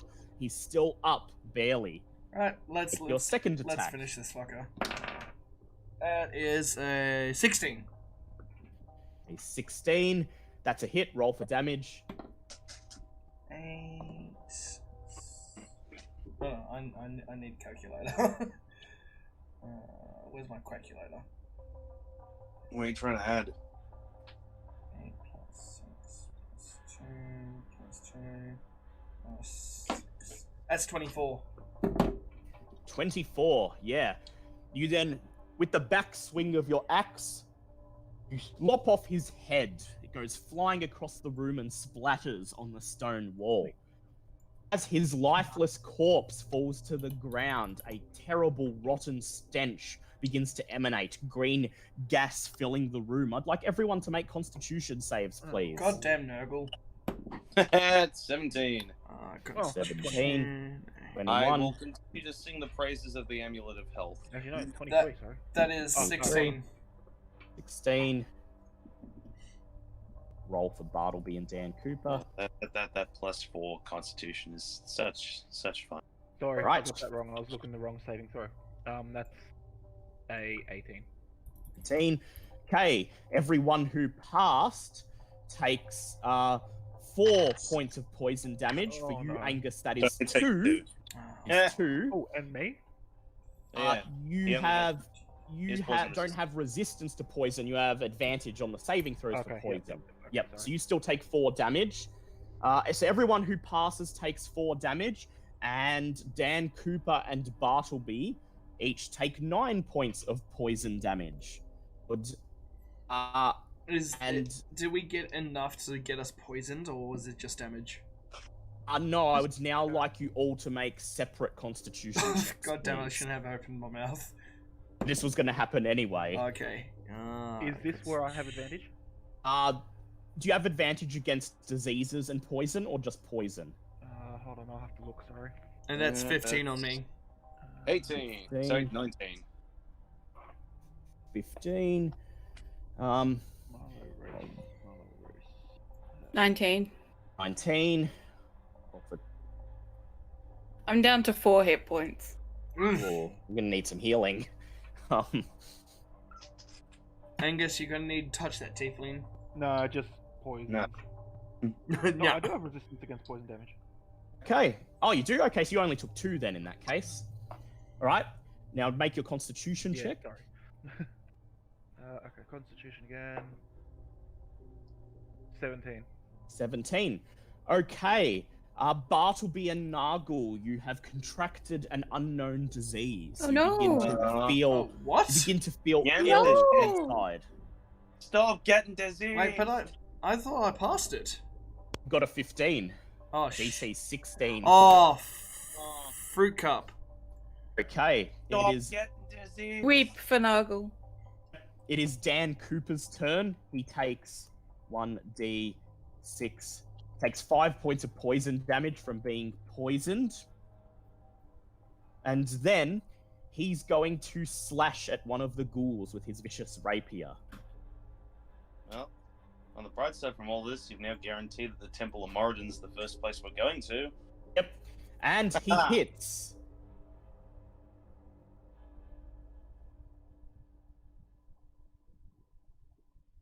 Deals 8 points of damage to the ghast, piercing its chest.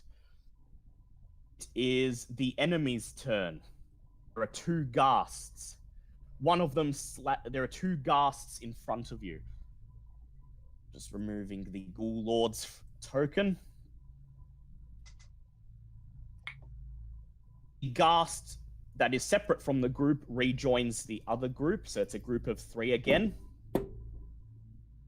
One of them swings its claws wildly at Milo.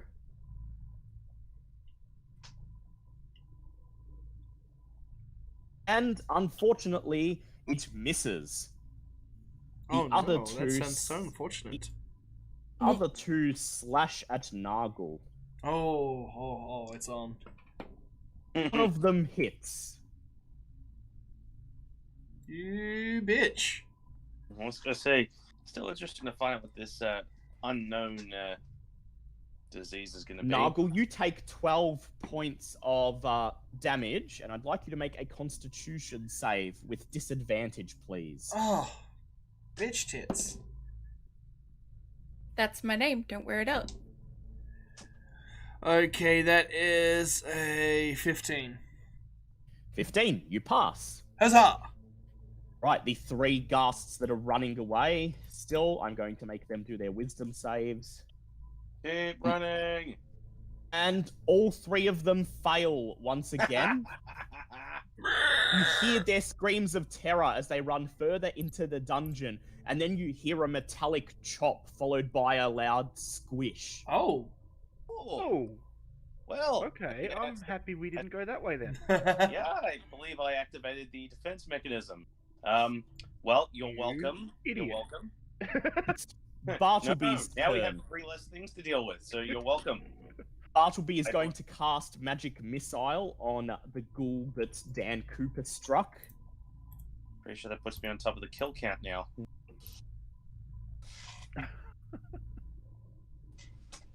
He casts a 2nd level Magic Missile. Woo!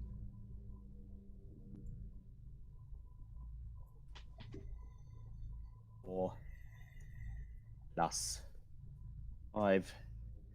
He deals 12 points of damage. You, blasting the ghoul into nothingness with his wand.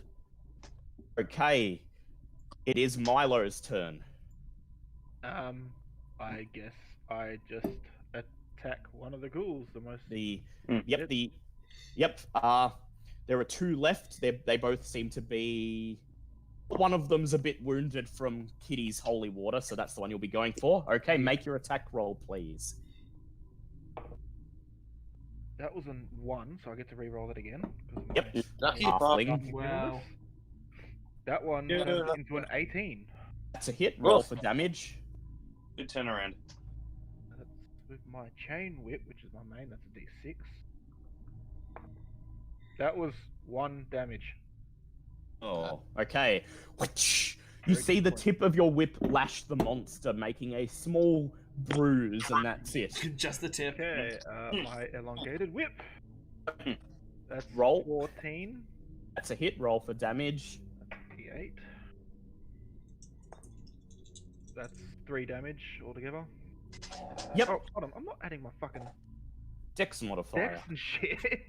Well, your elongated whip's your offhand weapon, right? Yeah. So that doesn't get a but I've dex got dual modifier. wielding. Oh, yes. That's So you do get to... 5 Yes. damage. Then. It's still up. Make your third attack. That's over 20. Yeah, that's a hit. Roll for damage. That's 8 damage. Now that I've actually remembered to add my dex modifier. Out with your chain whips, shattering the creature's ankle, and then as it falls forward to the ground, you wrap your whip as a lasso around its neck and pull until you hear the satisfying pop of its head coming off. 1 ghoul remaining, and you have 1 and attack with remaining. My offhand. That is 20 altogether. That's a hit. D8. That is 7 plus 1, so that's 8 damage. 8 damage. Yes. Your whip cracks one of its bones. Okay, Kitty, it's your turn. My You're in a- turn. Would you like to stealth up and sneak attack that last remaining ghoul? It might get me killed, but sure.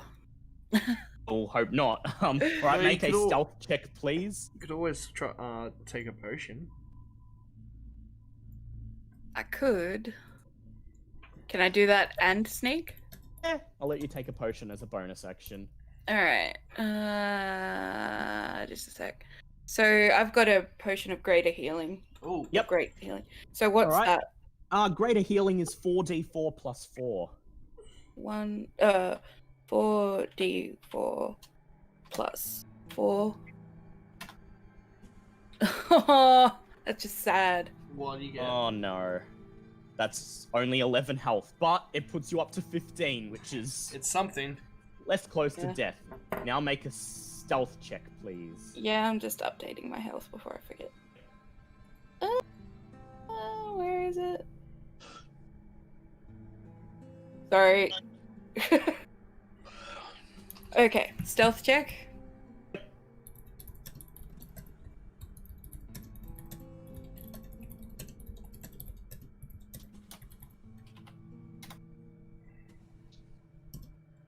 It's 25.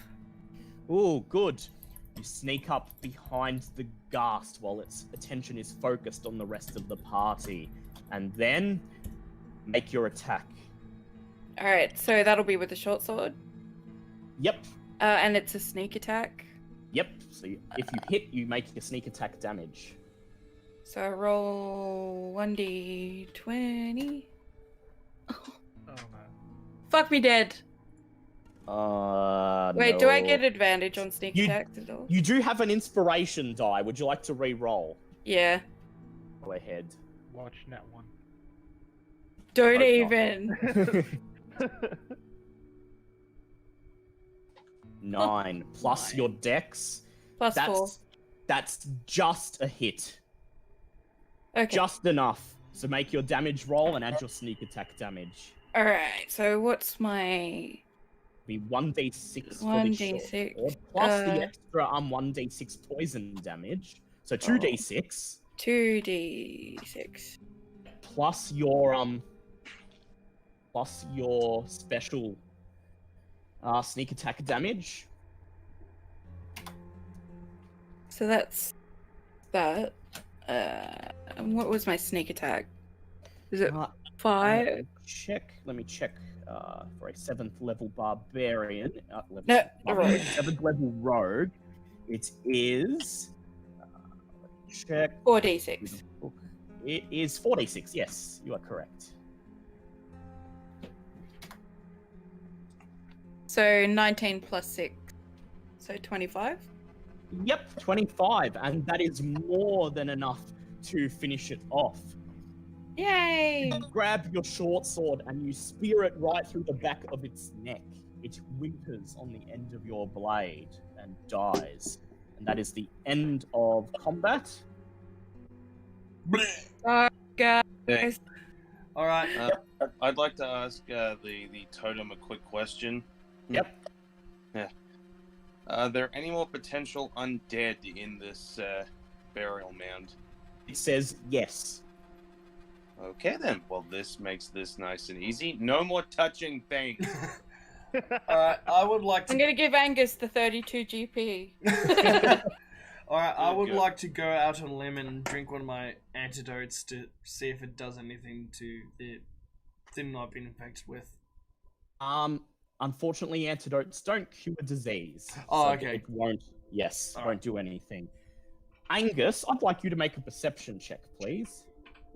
Can you? Doing that. It's gonna To be give advantage.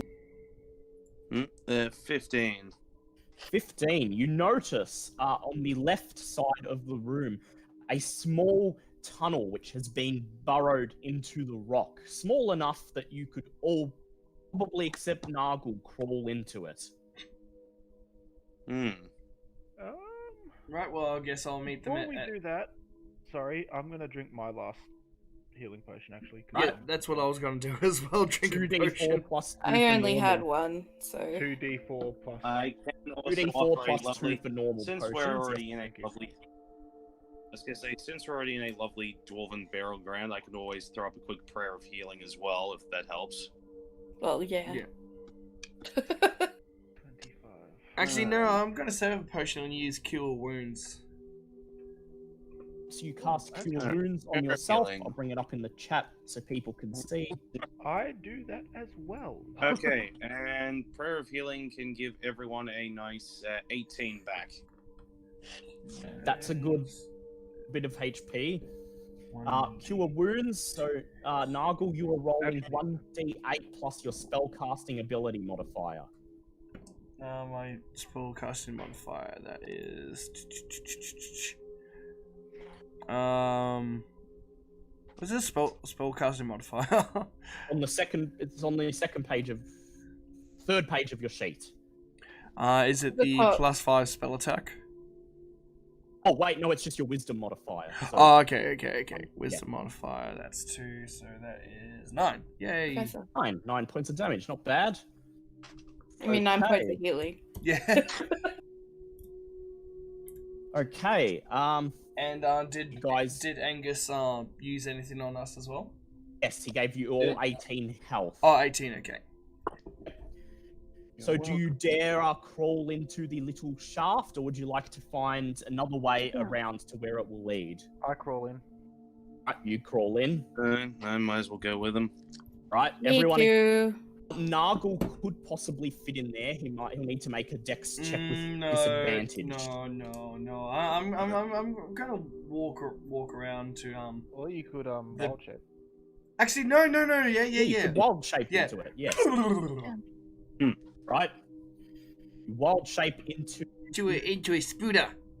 your little spider, and then you all He can crawl ride on my shoulder. into the tiny shaft. The shaft appears to have been dug by some sort of, if not a creature, maybe a plant root of some kind. Indeed, as you crawl through the shaft, you get about halfway, and you notice a large yellow vine digging through the earth. Oh no.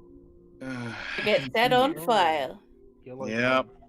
Is that one of those fucking plant things from the... It might be, it might not be. I obliterated that thing, so Continue Yeah, I know, to and me. crawl through the shaft. I don't think And you were then there that day. Yeah, it was. Was Okay. in the sewer Oh dungeon. wait, that's I was Milo. being Sorry, held by the thing. sorry. you I thought it pop was. Yeah. Then you pop out in room D4. Here is where you see, taking pride of place in the corner of this half-collapsed room, corpse flower.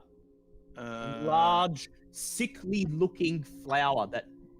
I'd like Milo to make a survival check, please. Oh, yep, okay. D20. Oh boy, we're gonna get nature. Oh, survival too. Or, or a nice. nature... Yeah, you can do a nature check, actually, please. It works, but Nature. Yes. whichever one Better works. with But survival. yeah, I was gonna say just do survival then. Did you want nature or survival? Do whatever's highest. Okay, so I rolled 11, but I've got +5, so that's 16. You Nature recognize documentary. this in your ranger training. You have heard of corpse flowers. Evil flowers corrupted by undead magic that sprout upon the remains of desecrated tombs. Wait, didn't we encounter one of these things ages ago? No, No, it that was an something else. Ochu. That was an Ochu.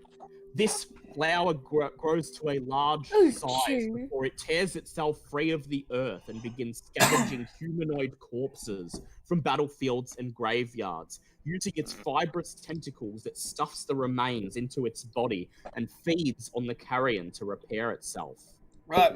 Plant And despises the living. once again, Angus screams about the barbarians not Yes. All right. burying their How, dead how does properly. everyone think about me producing flame? I would like you to roll for initiative first, please. Just don't hit me.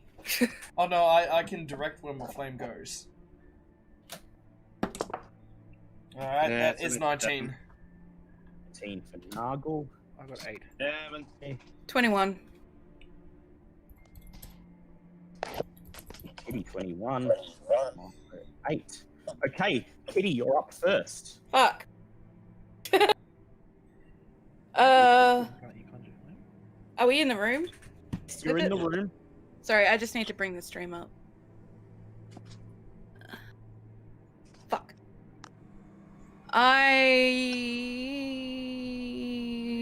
Does it have eyes? Not that you can see. Shit. Seems to be sensing vibrations. Feeling them good I'm vibrations. gonna shoot it with my bow because I'm a wuss. Alright, roll a hit, please.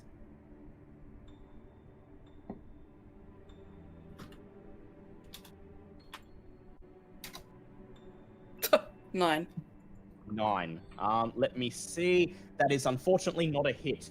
The arrow is buried in one of the myriad of rotten corpses it is holding within its tendrils. Well then. Okay. It is the enemy's turn. Oh, good. It reaches out with its tentacles and slashes at Nargle. You son of a bitch. So it slashes at Milo because he was the first into the shaft.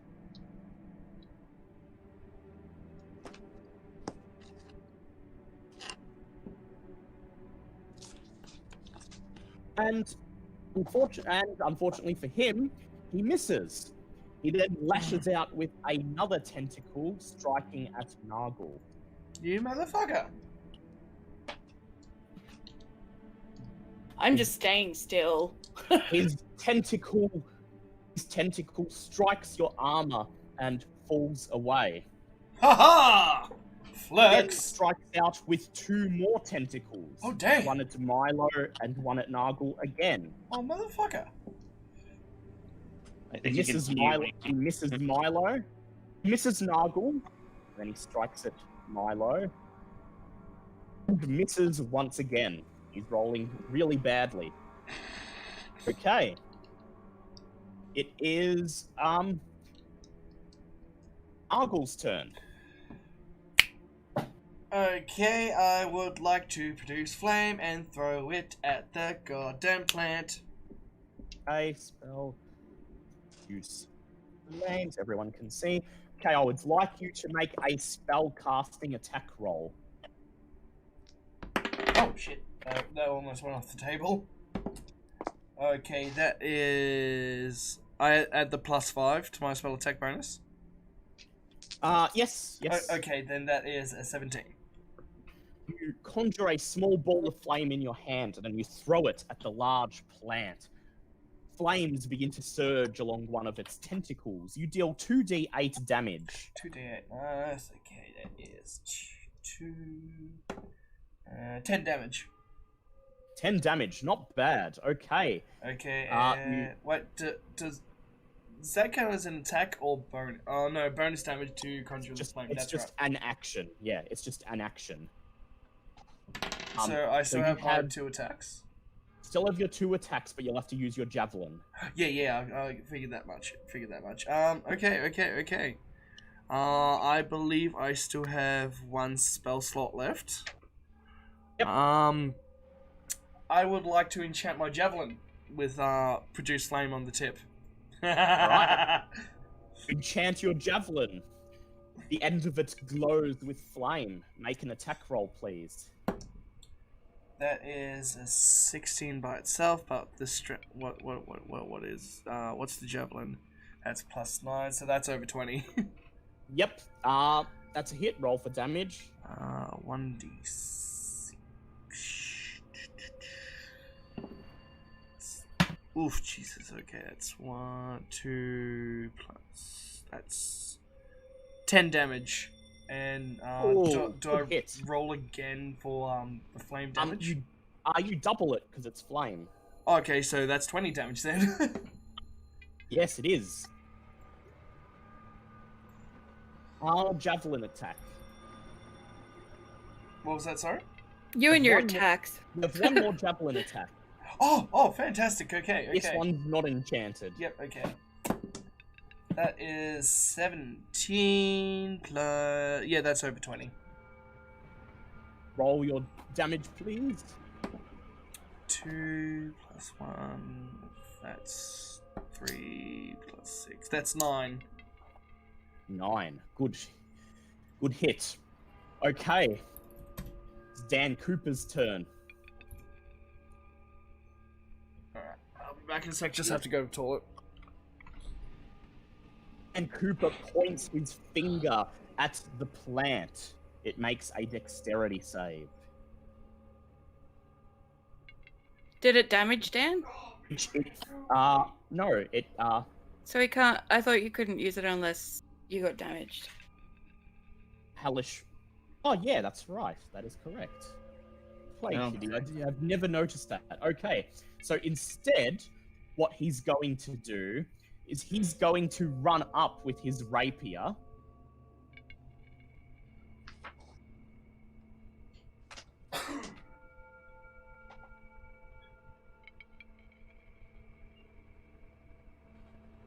Runs up with his rapier.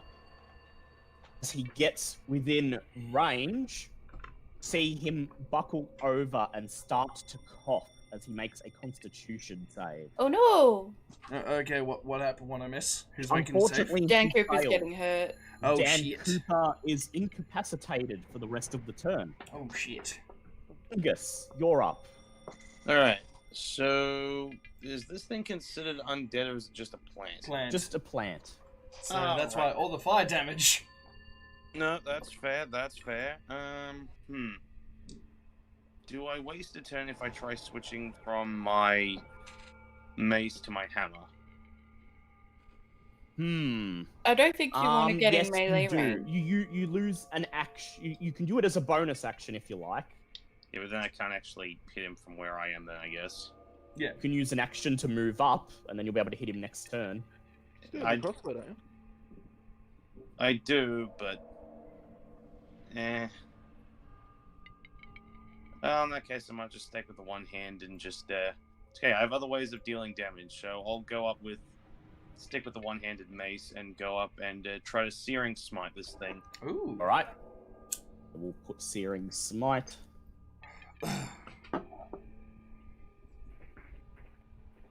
However, as you draw closer to Oh, the no. creature, the horrifying stench of all of the corpses held within its tentacles fills your nostrils. Make a Constitution save, please. Dumb question, but how's a 24 sound to you? Oh, that's you a are fail. fine. That's fail. You are fine. Make your branding. Make your searing smite. And that's going to be a 19. Yep. So is that on top? So I do a normal attack plus my extra damage? Yes. And that 19 is a hit. Roll for damage, please. Alright, so we go 7 plus 2, so that's 9 for my normal attack. And then I get 2d6 for fire damage. Yep, 2d6 of radiant damage. That's going to be an extra 10.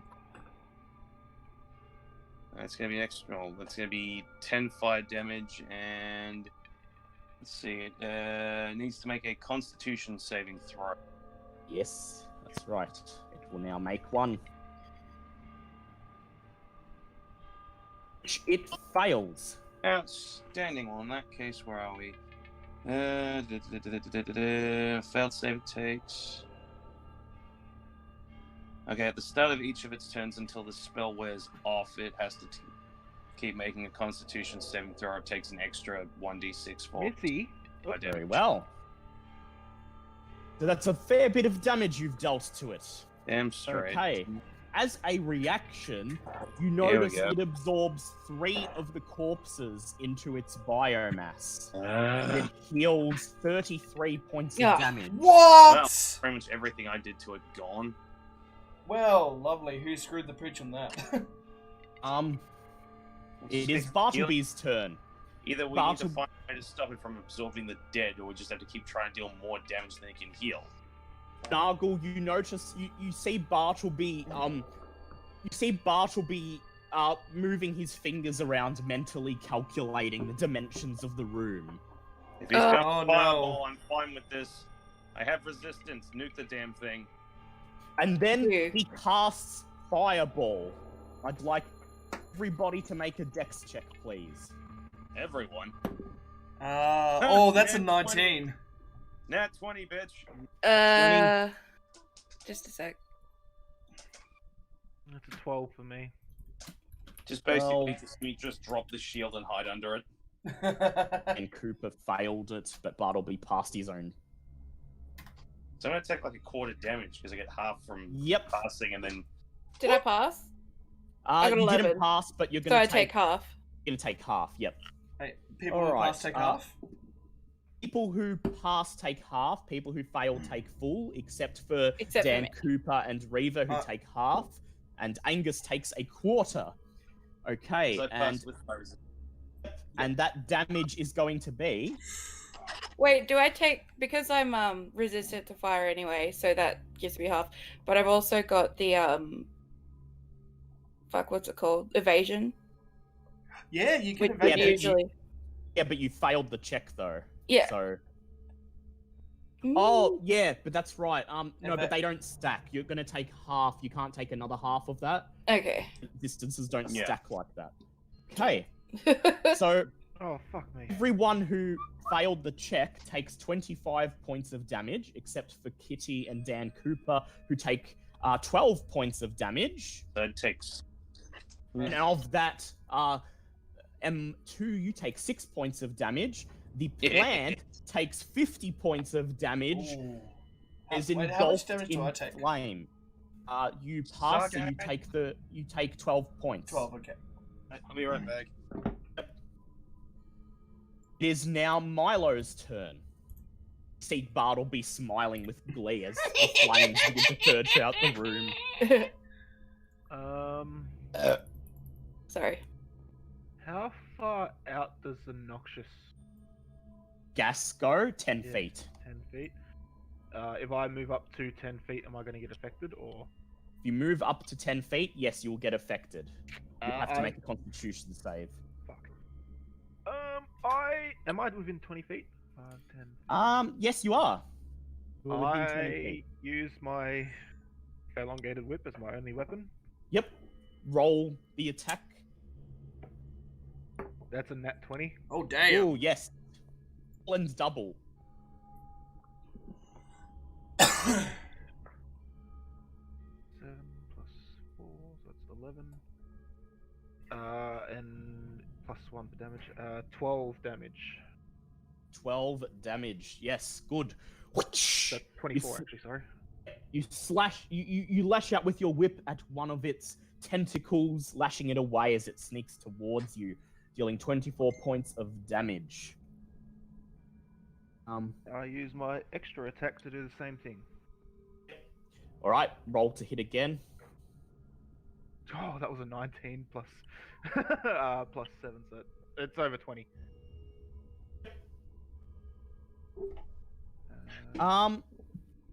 Yep, roll damage, please. Am I missing the Whippapalooza? Yep. He rolled a 20. Well, net 20. 13 Nice. damage. He's just going yeah, on good. this thing. Sorry, I'm just sending a message to Tom. He got called into work as well, so he's not going to be joining Oh, us. damn. Aw. That sucks. That's okay.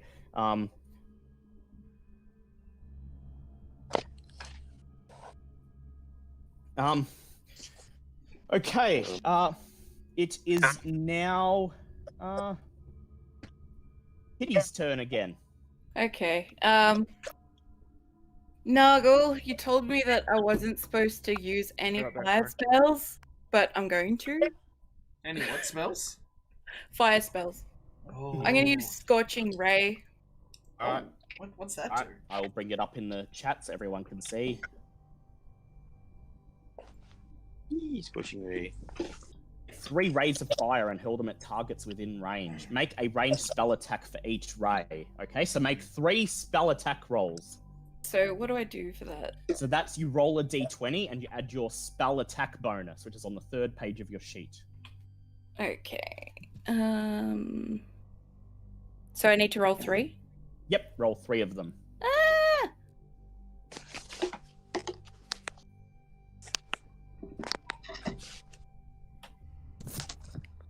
Oop.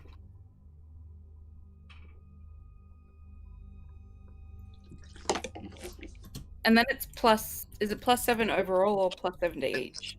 Plus 7 to each. So that's plus, what's 3 sevens? 21. 21. You're making 3 rolls and you're adding 7 to each of them, so... Yeah, okay. Okay, so 2 of them hit, 1 doesn't. Okay, you may roll 4d6 damage. 4d6. Ooh, 19. Plus we double it, and that deal 38 points of damage. You send out a couple rays of flame. As a reaction, the corpse flower absorbs 3 more corpses into its mass, healing 33 health. Meaning you ended up with 7 damage altogether. It's now the corpse flower's turn. How many corpses has it got? Yes. It drops. Absorbing and healing itself. Oh. It has 3 more corpses wrapped within its vines. It drops them onto the floor, and as they drop to the floor, they get up and begin to move, creating No. 3 zombies. At least No. it's only 3 and not however many it's eaten. Oh, Yeah, and does there are that- only 3 zombies. Do they At still, least this isn't my fault. It's not. Does mortal enemy still count? Yes. Alright, cool. Counts Cool. until the end of the day, so... Oh, to the end Right. of the day. It then makes its first whip attack on Dan Cooper, who is incapacitated. Mm. Chooses to re-roll that. And it hits him, dealing...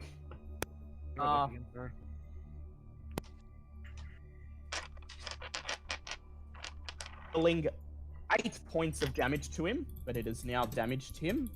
He must make a Constitution save, I'll be back. which Okay. he fails. He takes 14 poison damage, and Dan Cooper is down. Oh, shit. Oh.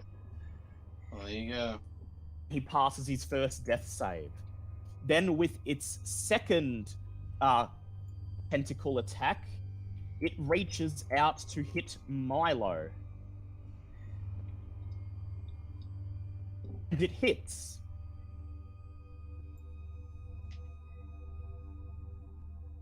Milo, you take 4 points of damage, and you must make a Constitution save.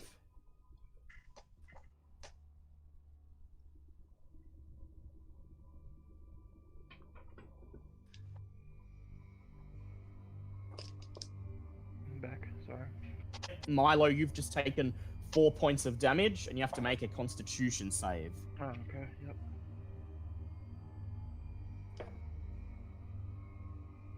Uh, 20. 20.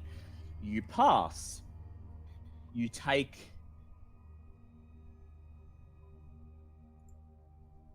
7 points of poison damage. 7. Yes. Yeah, I'm on 7 health. Then with its final tentacle attack, it lashes out at Angus. Imagine why. Sorry, not at Angus, at Nargle. Oh, You mouth. you bitch. Chooses to re-roll that. Yeah. And it hits. Nargle, you take 12. You take 6 points of bludgeoning damage, and you must now make a Constitution check with disadvantage. Is that bludgeoning halved? Yes, Yeah. I halved it to 6. Alright, Now you cool. must make a Yeah. Constitution check with disadvantage. Con check. Okay, that is a 16. 16. You take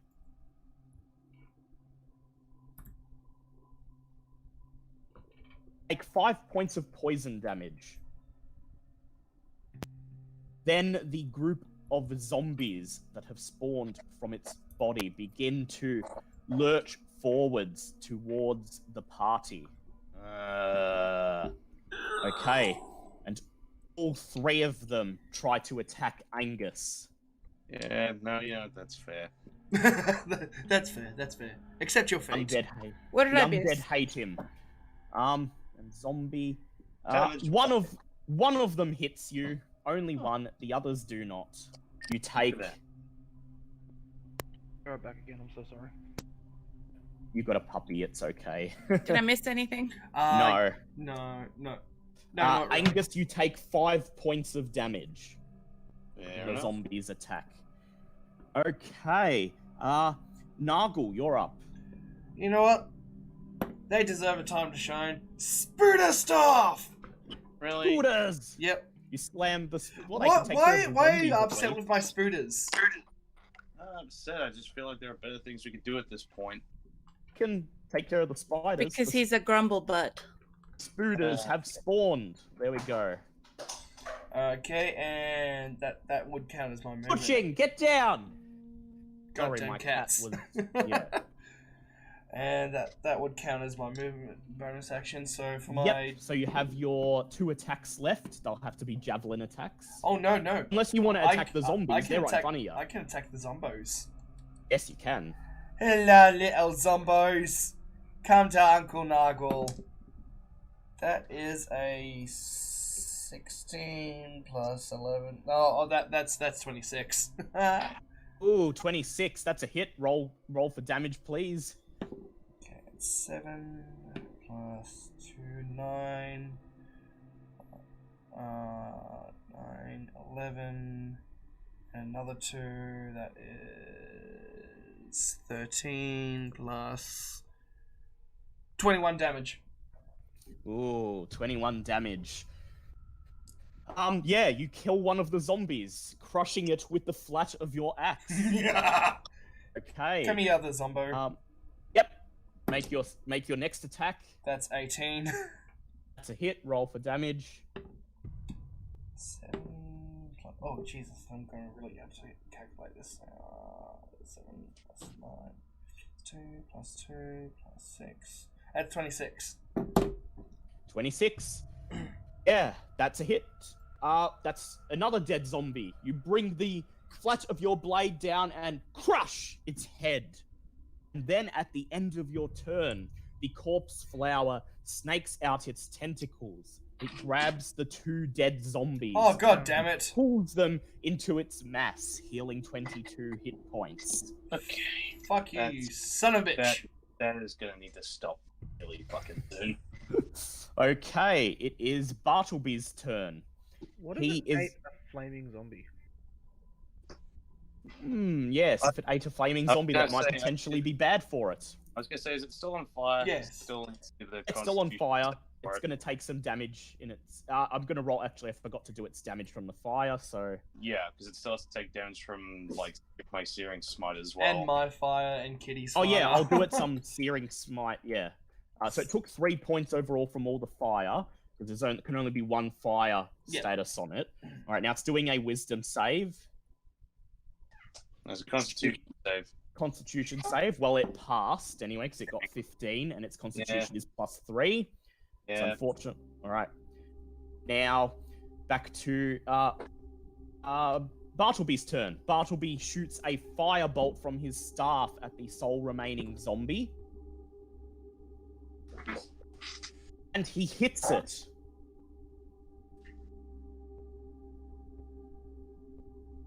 Deals 6 points of damage, and the zombie catches light. Angus, it is your turn. Okay, I need to ask 2 questions. One, with all the plussing and minusing heal itself, has this thing seriously taken any major damage? It's about half down. Okay. Secondly, is anyone really close to this thing? Dan Cooper, but he's unconscious. So, fire away then. Yeah. No, literally fire away, because I'm going to cast Wall of Fire around this stupid thing. All right, I'll bring it up in the chat.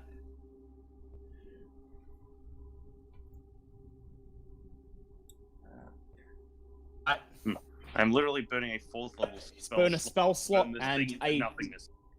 huge wall of flame encircles the plant, blocking it from view. So when the lovely Yep. ring appears, it needs to make a lovely dex Yep. throw. It does. Please fail, because I'd really It like to take... fails. Now you Oh, can good. roll your 5d8. No, it's fire damage, so it's double. So that's 10d8. Yes, but well, it's 5d8, and then that damage is doubled. Oh, okay. Well, in that case, I shall It's roll like a that critical back. hit.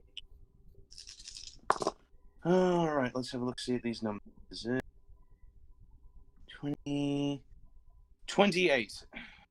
That'd be 56. 56. 56, okay. That's 56 points of damage. Whoosh! You see several of its tentacles burn away, and it writhes in silent agony. Also deal damage to Dan Cooper. He takes half of your damage. He couldn't pass his dexterity check because he is unconscious, and because you dealt damage to him while he is unconscious, he is now dead. Marge, turn down the heat. Huh? Oh.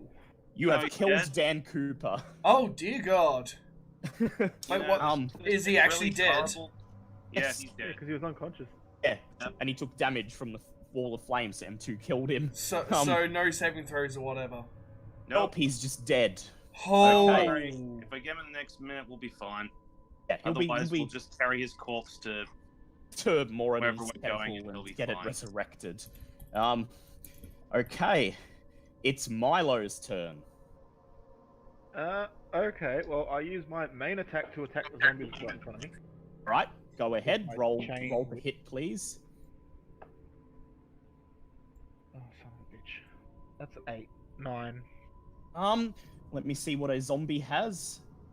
It is a hit because they only have an armor class of 8. Oh, Their thank first hit- God. yeah, wow, these are like okay. first level enemies. Wow, okay, awesome. 5 plus 4, so that's 9. Yeah, 9 damage. 9 damage.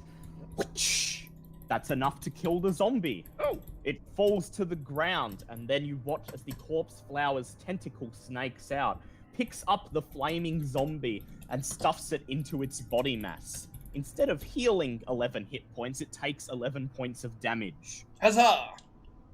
You can now make your other attacks. My Extendable whip. Yep, whatever it's elongated whip. Suck it, dumb plant. Yep, roll to hit with your elongated whip. That's a 13, unfortunately. That is unfortunately a miss. Okay, And well, I attack got, again with my extra attack, but with my elongated whip. Yep. And Roll that to was even hit. less than before, so don't even worry about Hard luck. Kitty, well. your turn. My turn? Your Yes. turn. it. Also, sorry. All the zombies are dead, yeah? Yeah. All the zombies are Spiders now dead. I'll are remove out, them off aren't the they? map. I guess I'll just... Spiders ours? Yeah. Sorry, I wasn't here for it. Yeah, that's Nargle Just they have an spiders. Orange. Yeah, my spirit is. Okay. Okay. Cool. Just clarifying. I need to Damn. check my spells. And Cooper is dead, so I'll wipe him off the map. Well, Rip. hopefully we can get to him in time. Yeah, Yeah. hopefully. You've got 3 rounds to kill this thing, because each round is 20 seconds.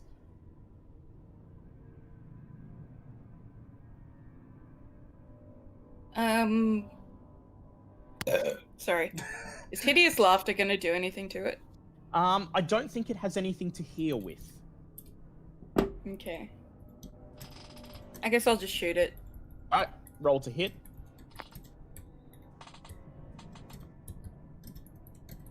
Ah.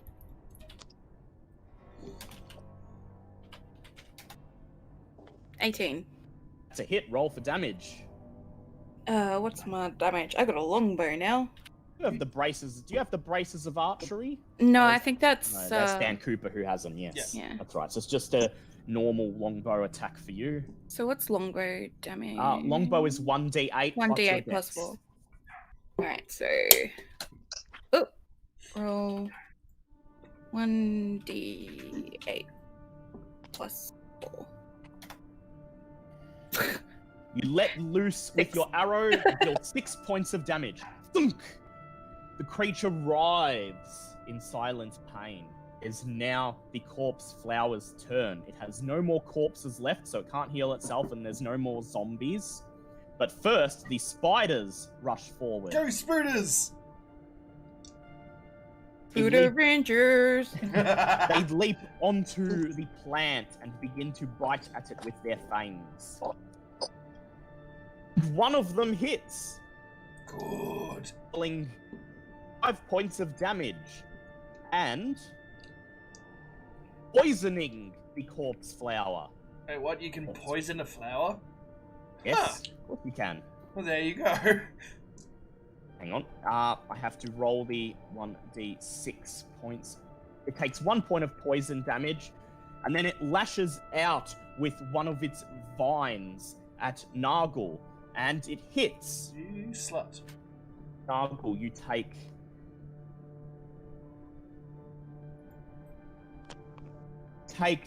6 points of bludgeoning damage, and you must now make a Constitution check with disadvantage. Oh, jeez, okay.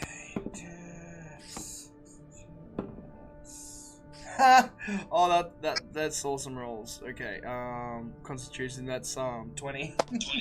Right, so that's just 2. I rolled a 16, then a 15. You take 7 points of poison damage. Oh, Jesus Christ. Then, with its 2 remaining vine attacks, it swings at the spiders. Don't swing at the spooter! No, the spirit is Instantly crushing 2 of them. Narco Then- Jr., Then no! wraps its vines around their corpses and pulls them into its bodily mass, healing shit. 12 points of damage. Well, I didn't see that coming. Right, Nargle, you're up. I didn't pull in Dan Cooper. Don't give Dale ideas. That's a good Yeah, question. no, Why didn't it? Because I'm giving you a chance to bring him back to life. Hmm. Okay. If the allotted window of time passes, then it will grab his corpse. Fair enough. Alright, yeah. I'll charge him with the Redeemer Axe. Yep. It's not the Redeemer yet, is it? As you As you run Honestly. in within 10 feet of it, make a Constitution save, please. That is a nat 20. You pass. The horrible stench doesn't faze you. Roll to attack. He's like, it just smells like my feet. That is a non-nat 20. On Smells that 20, like yep, me that's a a hit. rough day. Roll for damage. 9 plus... God damn it. Math! Why do you pay? 9 plus 5 plus 2 plus 6. 22 damage. 22 damage. That's a good hit. You slash off one of its tentacles. Whoosh. Right, make your second attack. That is a... By the way, guys, I should mention 7th level is when D&D takes its gloves off, if you haven't figured out. Yep. Think that. That is... No. six- Flowers. 17. Suck. Yep, that's a hit. Roll for damage. Yeah, it's bad. 6. It's fun though. Oh, wow. Wow! Sorry. I wasn't expecting it to be that big. If I'd known it was going to be, I would have muted myself. Oh. Get everything here on our D&D stream. Murder, mayhem, the occasional odd sounds from the chat. That is 15. That's, you cut off another one of its tentacles. Whoosh, and that's My your turn. team up. You Does move. that deal any damage? Okay. In the chat here, we've just got Smithy saying so classy. Yes, I'm Liam's classy lady. Very unladylike. In what would be Dan Cooper's round, the corpse flower slithers out a tentacle, wraps it around his corpse, and buries his corpse into its mass, healing 11 points of damage. Wait, what? Does that mean he's actually dead now? He's actually dead, and the only way to get him back is you're gonna have to pay Dig him out? for a you're gonna have to pay for a resurrection at a temple. Holy Does that shit! mean he has none of his gear? Oh no, the gear will come back when you kill okay. this thing. You'll be able to get his gear out. But Okay. yeah. Oh. Well, shit. How Crap. expensive is that going to be? A resurrection costs normally a resurrection will cost 3,000 GP. Dear Jesus. With your cleric of Moradin here in the Temple of Moradin, you may be able to get it for a much lower price, but not for free. Mm-hmm. Oh my Because you still god. have to pay for the components. Neat. Okay. Right. Well, you guys killed Well, you M1, guys are lucky so- that I've got money. Hey, I didn't kill M1. Probably would have It's- been a good idea for Nuggle to run in, grab him, and try and run back. Yeah, but he didn't do that. Yeah. It's Bartleby's turn. Bartleby is still on Nargle's shoulder, and he casts mirror image on Nargle. 2 illusionary Nargles now stand in the room beside you. Excellent. Okay, Angus, your turn. Don't know what to do now. My plans have come to fruition. Do you have anything I don't know what to do. ranged? Honestly, I feel like I might have peaked on that one. What, killing M1? I mean, it's quite an achievement, to be honest. You know what? I never thought I'd get this far. Figuring there was gonna be a lot more banter, but Well, how's everyone else doing for health? I could really use some help. Yes. Could use some help. I'm good for the Yeah. moment. I'm on 35. You say Next. 35? Yeah. So healing is still a good idea. Yes. Yeah. Sure, why not? Fair enough. Alrighty then. Time to do what I actually came here to do, and a nice here and healing again. Prayer of healing. Yep. Heal everyone that is still with us. Good You're lord. gonna really rub that in, aren't you? I look. I probably should be upset that happened as a lawful good character, but in the real world, I went through a lot of crap dealing with that mentally, so this is kind of cathartic. We'll deal with the ramifications later on down the road, but in the meantime, feel free to enjoy an extra 16 hits. Yay! And at the end of your turn, I'm going to make the corpse flower make a Constitution save. Oh, neat. He failed, so you get to roll your smearing smite damage. So how much is that? That was 2d6? Yeah, 2d6. Alrighty then. It's gonna be a...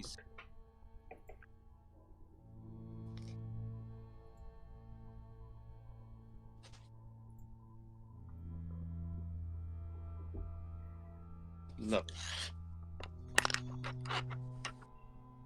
Come on, dice, don't fail me now. Yeah.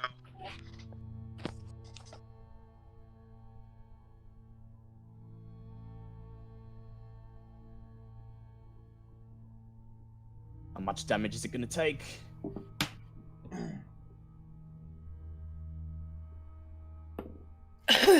Sorry.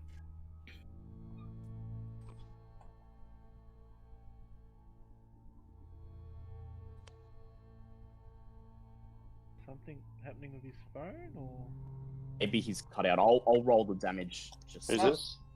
Oh, you. We're waiting for rolling you your to 2d6. roll.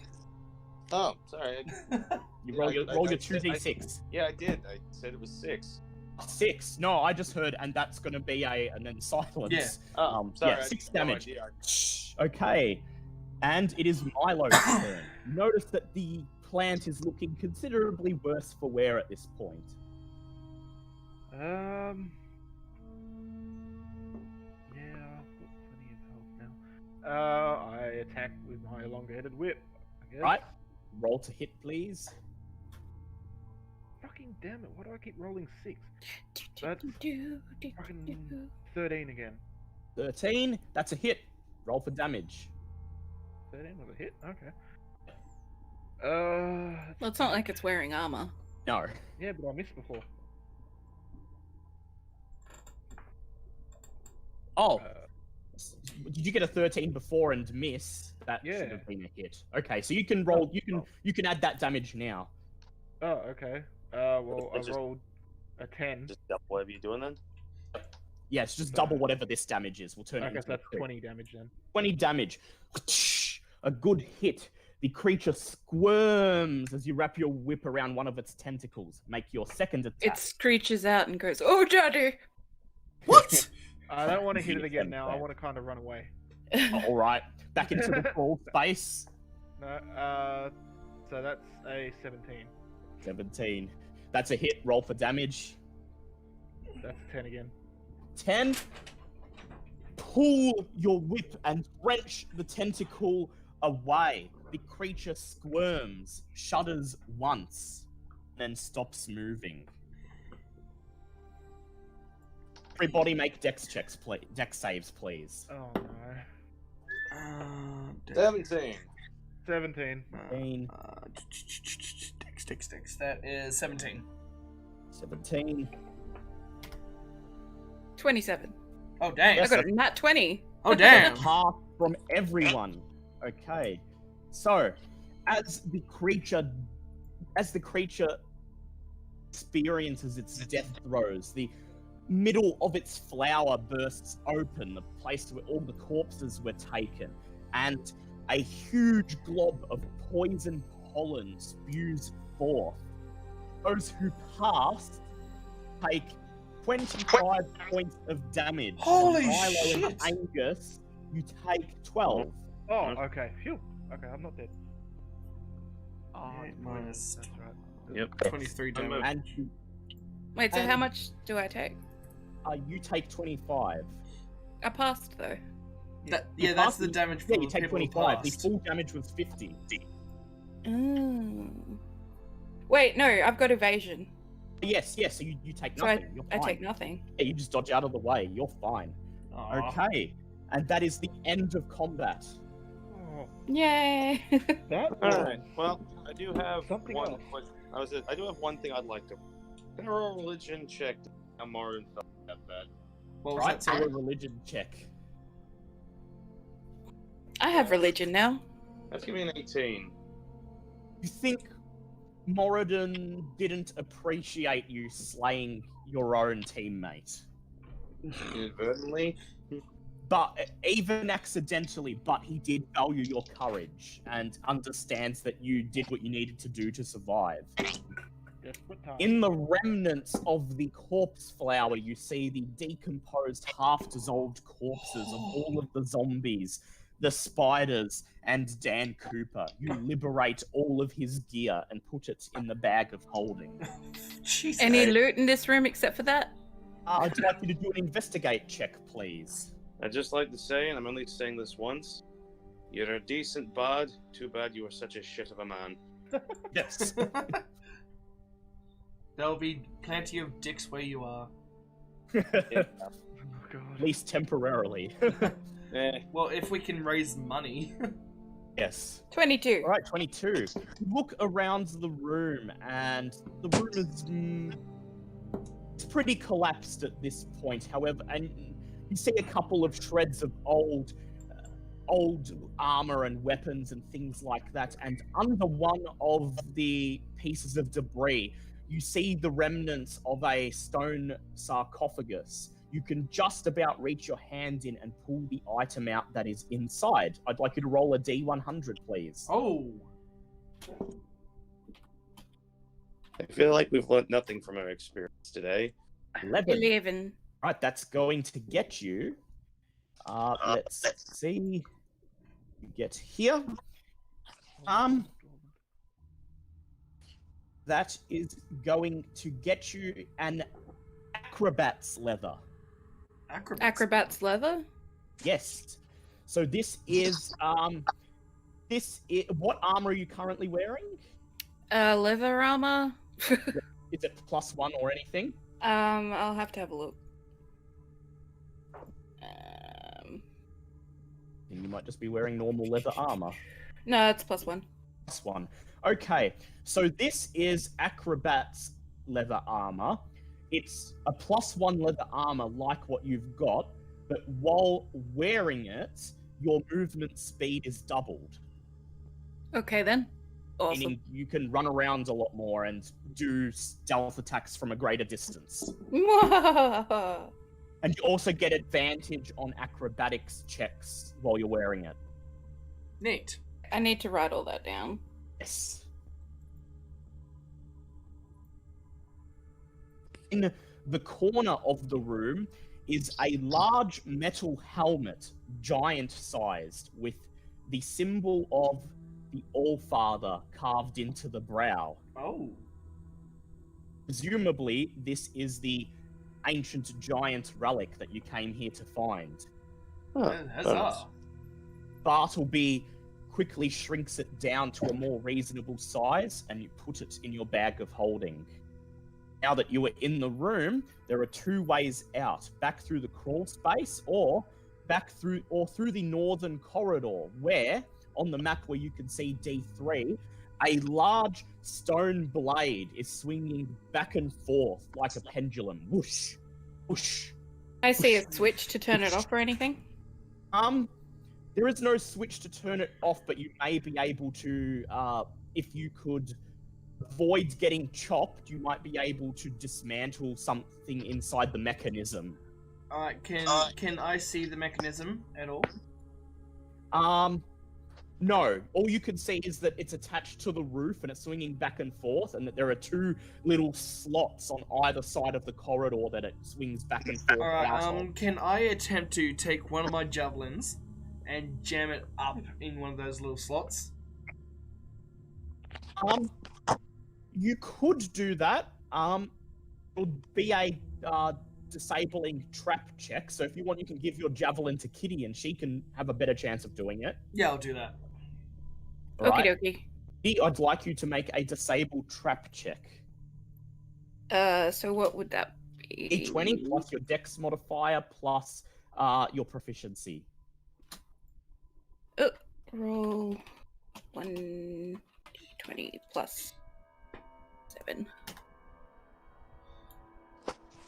That'll do it. Okay. You take Nargle's javelin and you wedge it into one of the slots on either side of the wall.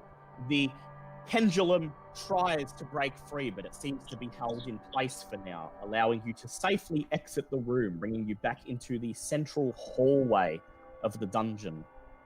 Where would you like to go now? You have what you need, you're free to leave, but there are other rooms. I want to look at other rooms. Can we do a short rest so that we Yeah. can Yeah, Yes. we need Could perform a short rest here.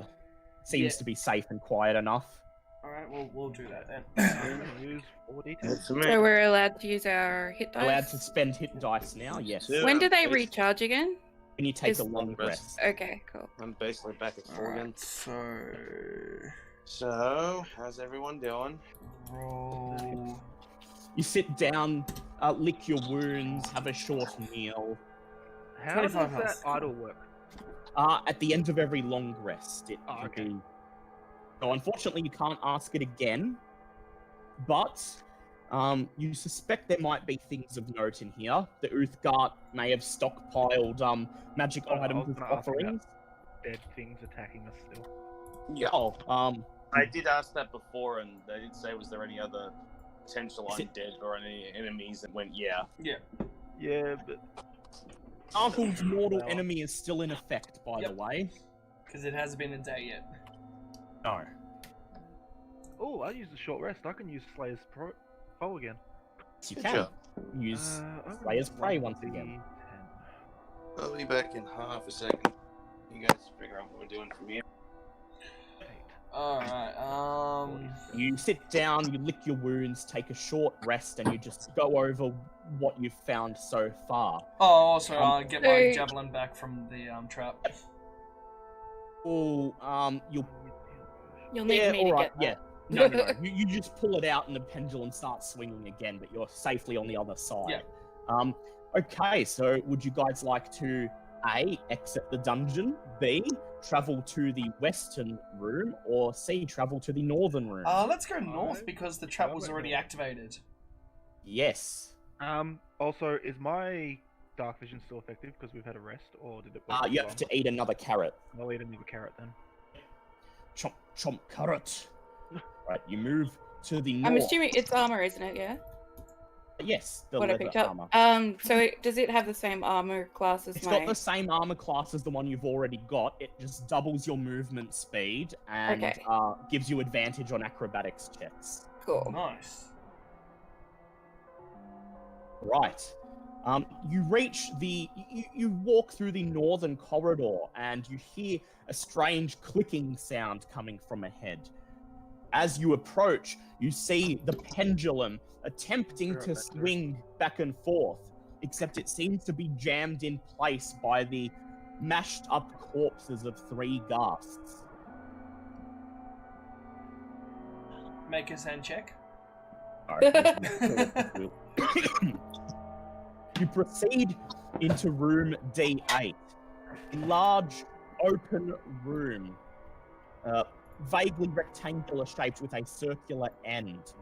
The walls are stocked with a large variety of sarcophagi. As you enter, a horrible feeling of dread washes over you. Oh, And fun. as you step into the room, Perception check. notice yes, well, Angus will see this. As you enter the room, Angus perceives something barely perceptible lurking in the midst of the chamber. Do we He find something alerts else you. beaten up by? Angus, do you alert the rest of the party that there is something barely corporeal, barely perceptible hovering in the middle of this chamber? Is it a ghost? Is it a spookum? It's just Uh, Could be a ghost. Would Noggle be able to see it with his coat? His cloak? Yeah. Oh yeah, Yes, good, Nargle, yeah. you can. Yes, now that he's alerted Nargle, you know where to look. Yeah. So you look, Nargle, and what you find is a group of Archie, Yeah. shut up. 4 wraiths Oh. chilling halfway between the material plane and the astral plane. They don't appear to have noticed that you've entered the chamber yet. Fun. What's happening? Alright, can we damage wraiths? Yeah, you can. You can damage them when they become fully corporeal in the material plane. Yes, you can damage them. You've killed one before, back when you got the Bartleby Express. Oh yeah, we did It too. was one wraith and it was a boss, but now there's 4 Yeah. of them. Oh shit. Yeah, well, we're a lot stronger than we were back then. You were only 4th level back then. Yeah, this is true. So, what's the plan here? Seek and destroy. If you destroy them, you'll be able to loot the room. You get the feeling that much like in the other room, they're perhaps the spirits of Uthgard barbarians who've been laid to rest here and will attack if you attempt to loot any of the corpses. So seek and destroy. And by the way, M2, Moradin doesn't mind you looting these graves. After all, they were stolen from dwarves. Right. Okay. You got given permission. Alright, would I still be able to attack them when they're in the ethereal plane because I can still see them? You can see them, but your weapon doesn't physically exist in the astral plane. Yeah, fair enough. So, like, you'd be swinging at air. Yep. But I would be able to dodge them, wouldn't they? Or and see where they go. And yeah, M2, Gauntlgrim will be next week because that fight went on longer than I thought it would. And I think Vector, at the very least, would like to be present for the Dwarf City. By the looks of it, he might not be involved with it. I just have to double check it. Okay, well, I think Bartleby, at the very least, would enjoy the role playing. Yeah. You know, M2 and Bartleby are probably the 2 biggest role players, so if we're gonna have a role playing session, I think Bartleby would sorry, I'll just go fuck myself. No, well, you're a barbarian, and I think Well, anyway, we didn't have much time to do anything now, anyway, because this dungeon went on longer than I expected. So yeah, that plant was just like fuck no. Yeah, so I apologize to M2. I know he was looking forward to Gauntlgrim, but yeah, it's fine. There's always next week. We'll have a whole 3 hours to devote to Gauntlgrim. So yeah, it's standard. All right, let's dispatch these wraiths then. All right, so you're gonna dispatch them. All right. In that case, you get surprise on them, so you may roll initiative, and the raids go to the bottom of the initiative order. That is a what's my initiative? +3, isn't it? Yes, that is 22. 22 for Nargle. 16 for Milo. 16 10. for Milo. 10 for Kitty. And how much for Angus? 13. 16 for Angus. Okay, Nargle, you're up first. Do they still count as undead? Yes, they do. Excellent. Well, this needs to be over quickly, and I haven't done it yet. I'm gonna rage the fuck out. All right. All Okay, the then it's time to attacks. Bring them into the material realm. So first, I would like Kitty to roll a D100. Oh. Yep.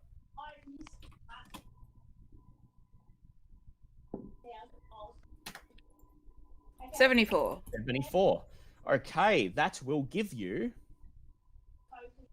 It appears that this sarcophagus was not... It appears this sarcophagus was passed by the fucking music stopped. I'll bring that back. Music, why you go I'm away? confused. What's going on? Why is stuff happening? With Because you have to bring the raids into the material plane first, and how you're going to do this is by attempting to loot the room. So Kitty's going to loot first, and that'll bring them in, and then as a reaction, you're going to attack them. Okay, I get you. Okay, Kitty, you find a sarcophagus that appears to have been shoved in the corner by one of the Uthgard, unused because it's damaged. You open the lid, and inside you see a large warhammer of dwarven construction. The image of a feathery wing is carved into the head of the hammer. Well then, I toss it to Angus. Angus, you have time to cast Identify on it. Would you like to? I don't think he's here. He's going to be excited when he comes back. Hey. You got a Alright, Angus warhammer. got a warhammer. Take a Kitty random found. Kitty has found in a discarded sarcophagus that was damaged and deemed unworthy of use by the Uthgard a dwarven warhammer with the image of a feathered wing carved into the head, and you have time to cast Identify on it before the wraiths materialize. Yeah, I'm pretty sure I already know exactly what this is, but by all means, please tell me. Yes. Tell the lovely Yeah. audience. Tell us. It is Glory. Hammer. Dwarven Thrower. Alright, one. Yay! Yes, Oh. Dwarven Thrower. Okay, at this, the air in the room grows cold as the 4 wraiths materialize. Nargle, you're up first. Oh, yes. Well, just give me a second while I erase my crossbow from. Distance. Well, already raging, so yay. So, fire. Did That. you look at chat, Liam? Oh, God damn it. Make your 4 attacks. Do all 4 of them in the chat all at once, so we'll see how it goes. Oh, do it in the chat. Okay. Yeah, just roll 4 d20s in the chat, and so we'll speed it up a bit. Alright, just let me change stuff around in the Discord. Oh, there we go, so roll 4d20. Ooh, okay. So that is 2 hits. You Wait. get? That's not including my attack. Oh yeah, add your attack. Yeah, that's right, which is 6. So that's. Oh no, that's plus 11 on the Yeah. Giant Slayer axe. So that's yes, that's right, 26. yes, plus 11. That is 16. That is 21, and that is 13. So that is 3 out of 4 attacks that hit. You Excellent. may roll for damage 3 times. Okay, so let's see what I roll. Okay, I'm hitting three people, so it's I'm just trying to do it all at once. So you're just gonna go 1 wraith, next wraith, next wraith. Yeah, pretty Sort of much. So eventually wear them down.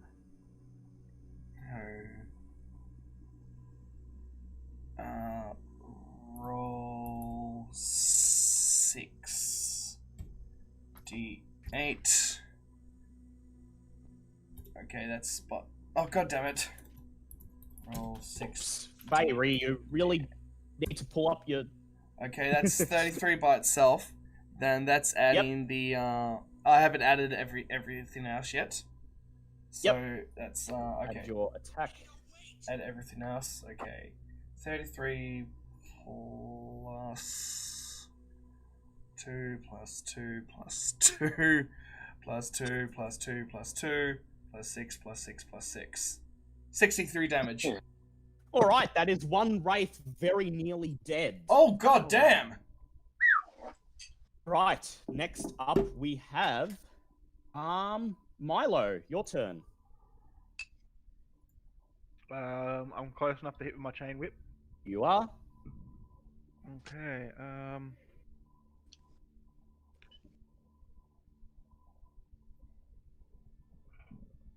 Oh, I got 1 critical. Oh, yes. Plus Okay. 7 to all of those. Right, do the critical separately. Out of those, 3 of them hit, 1 doesn't. Okay, so the critical. Critical is separate, yes. I'm just gonna roll in the chat. It's faster for me actually. 4. That was in my chain whip, so that's.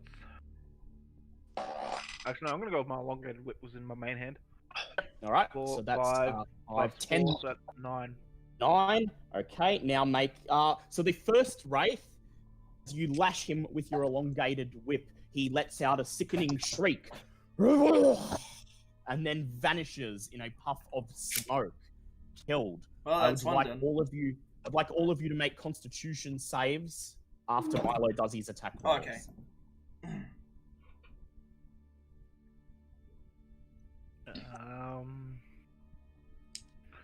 So that's plus 8, so that's 17. plus a 1, so that's an 18, and I use my Slayer's Prey on one of them, so I need to roll d6. On d6, yep. That's actually for both of them, isn't it? Because it'll be both my weapons. Yes, so you get 2d6 extra. I have Swedish pagans stuck in my head. IKEA, IKEA. Now I can't think. Alright. What did I say my first damage was? So that's It was 10. It's 19 points of damage. yeah, let's go with that. Lash out at the Wraith. You don't kill it, but you tear some of its black cloak away. Okay, I'd like all of you to make constitution checks now. Oh shit, That's a 17. 4 or 5. 18. 18. 18. Okay. Right. As the first Wraith dies, it lets out a sickening shriek, shattering your eardrums as it rings through the cavern.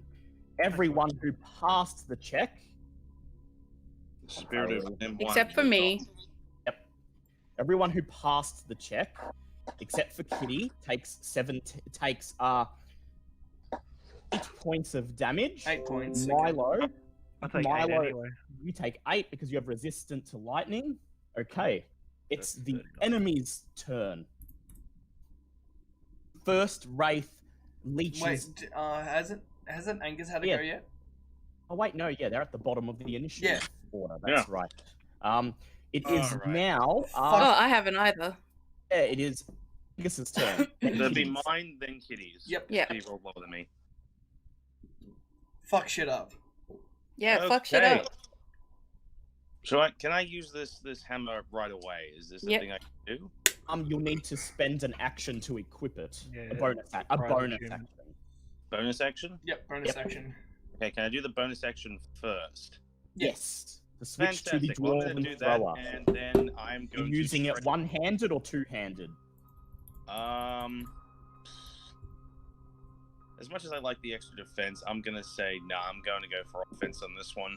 You just toss your shield on the ground and grab the hammer and hold it in front of you. Your eyes are sparkling with glee. Right, roll to hit, please.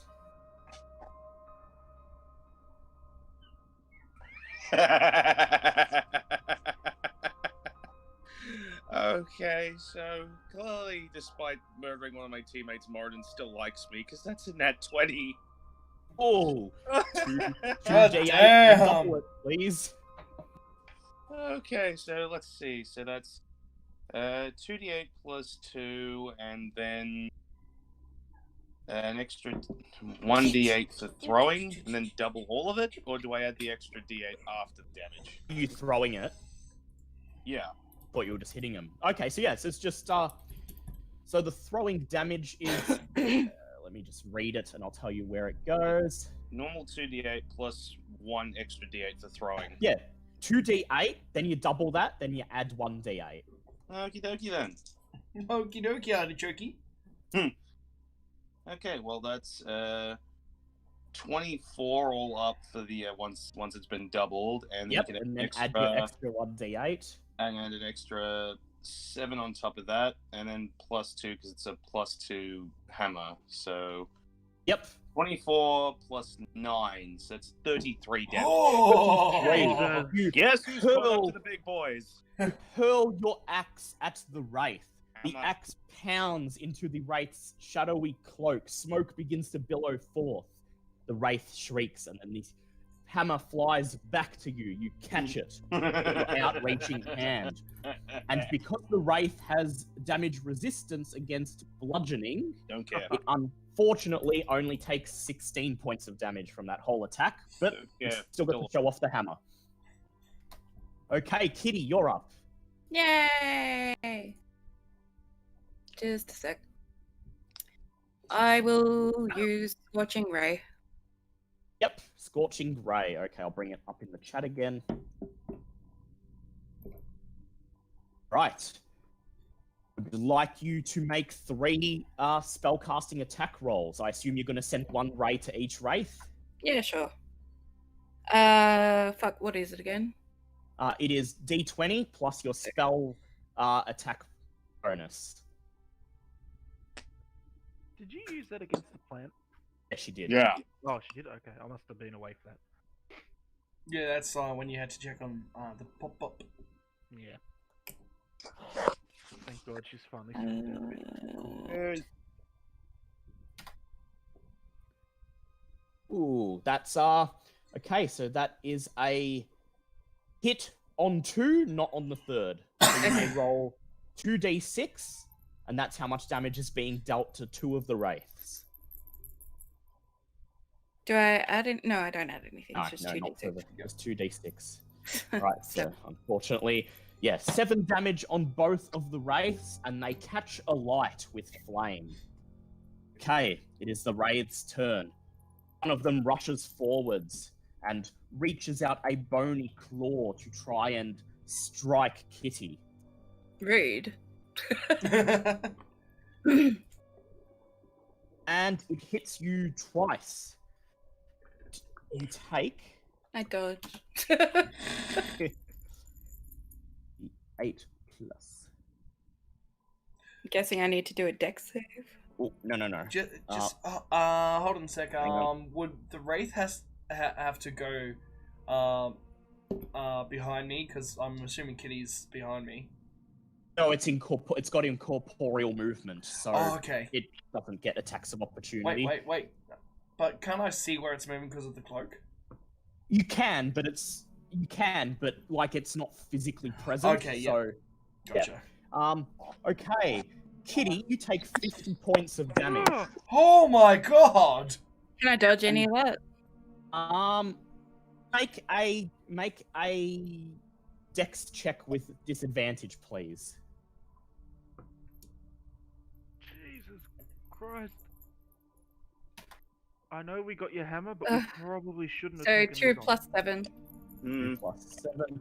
Unfortunately, you can't dodge, so you take 50 points of damage. The wraith heals 50 points, absorbing your life essence, and I believe you are unconscious now. No, I've got 1 health, I One think. left. One.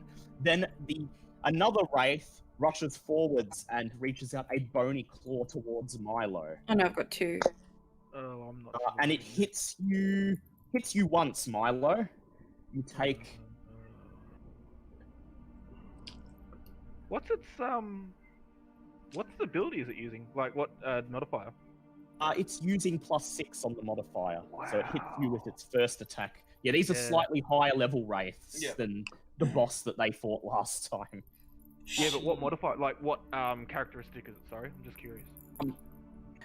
It's just okay. So how monsters work is they don't actually use strength or dex modifiers for their attacks. Okay. Each attack just has its own baked-in modifier. Okay. So for this attack, it's +6. Okay. And you take 16 points of necrotic damage. And it absorbs 16 points of health and heals. The third wraith moves towards Angus. Hey. And Angus, it hits you. Doesn't hit you. You manage Nope. to deflect it because your AC is 19, so you're fine. Okay. Nargle, you're up. Alright, so how many are left again? 3. One of them is quite. One of them's fully healed. The other 2 are slightly damaged. Alright, so that's 21, 18, and 26. I died for your hammer, Angus. So I'm not I dead yet. believe all 3 of those are hits. Yes, they are. Okay. So go ahead and roll damage, and I'll apply it to one of the wounded wraiths. Roll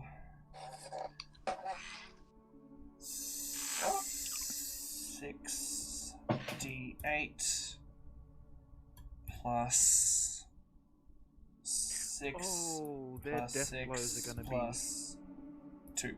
Yeah, their death blows are probably going to kill Kitty. No, not if I could dodge. Not if she can dodge. So that's 44 all up. 44 all up. Okay. Yeah. Woof. Swish down with your axe, cutting off one of its arms. Smoke begins to billow forth. The wraith lets out a shriek as it dies. Everyone make a constitution check, please. Oh, I actually made this one. That's a 19 by 21. itself. 18. Actually, 18. wait, no, 19. 18. Okay. Gonna cast a shatter. 18. So that means Kitty, you dodge it entirely. Oh, good. And everyone else takes points of damage. Milo, you take 4 points of damage. Alright, how much damage did I take again, sir? Took 8. 8, okay. Yeah, and I just remembered the thing you fought last time was a spectre, not a wraith. That's why these ones are slightly different. Yeah. Okay, next up on the turn poll, we have Milo. Or up. I cast a second level Cure Wounds on Kitty if she accepts. Thank you. Alright, I'll bring that up in the chat, so... I'll do, wounds. Right, second level Cure Wounds, okay. That is 2d8 2d8 plus your plus- wisdom modifier. 2d8 plus 5.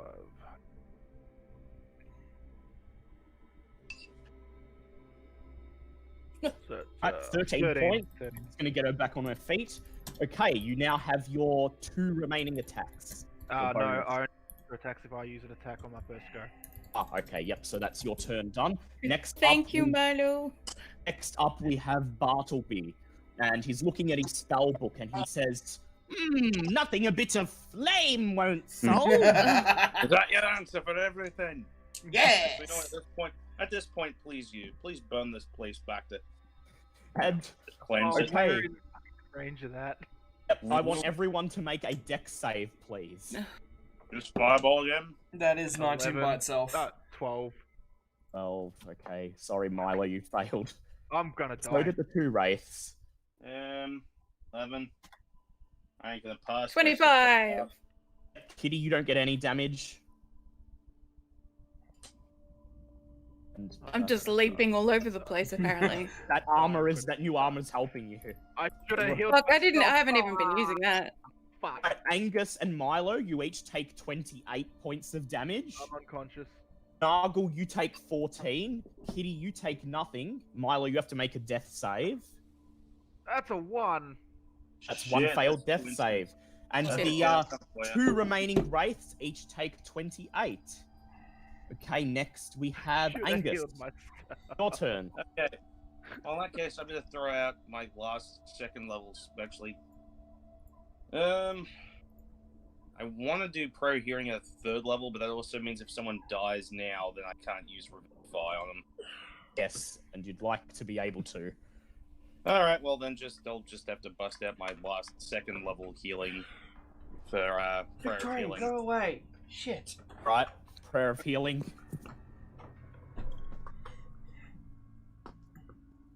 It's gonna be another 16. Yep, 16 points. Better than nothing. And Milo, you are back on your feet. Huzzah. 16 points with 16 points of health. And I have 31 points of health. Yay! Yep. Kitty, your turn. My turn. Yeah, kill Um, one. Please. They're both slightly wounded. Oh, kitty, you could use the color spray thingy. Yeah, that's what I was Yes, gonna do. Good. All right, color spray. That will give them a nice blinding. Hopefully. What do I need to roll for that? Right, bringing it up in the chat. Okay, Kitty. If you're casting it at 1st level, it's 6d10. If you're casting it at 2nd level, it's 8d10. We'll do 8d10. Yeah, I think that's your last 2nd level spell slot. Yeah, as it is well. my last. 8d10. 47. 47. Okay, one of the wraiths is blinded by the dazzling colors, and the Oh, other good. is not. At least one of them Okay. is. The wraith that is blinded swoops in towards Kitty, and he lashes out with his bony claws. And he hits you once and misses once. Take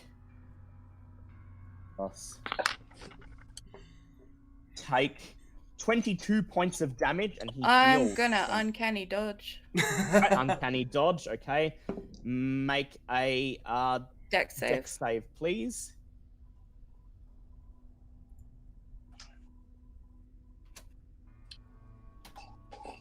$17. Good. Okay, you take 11, and he heals 11.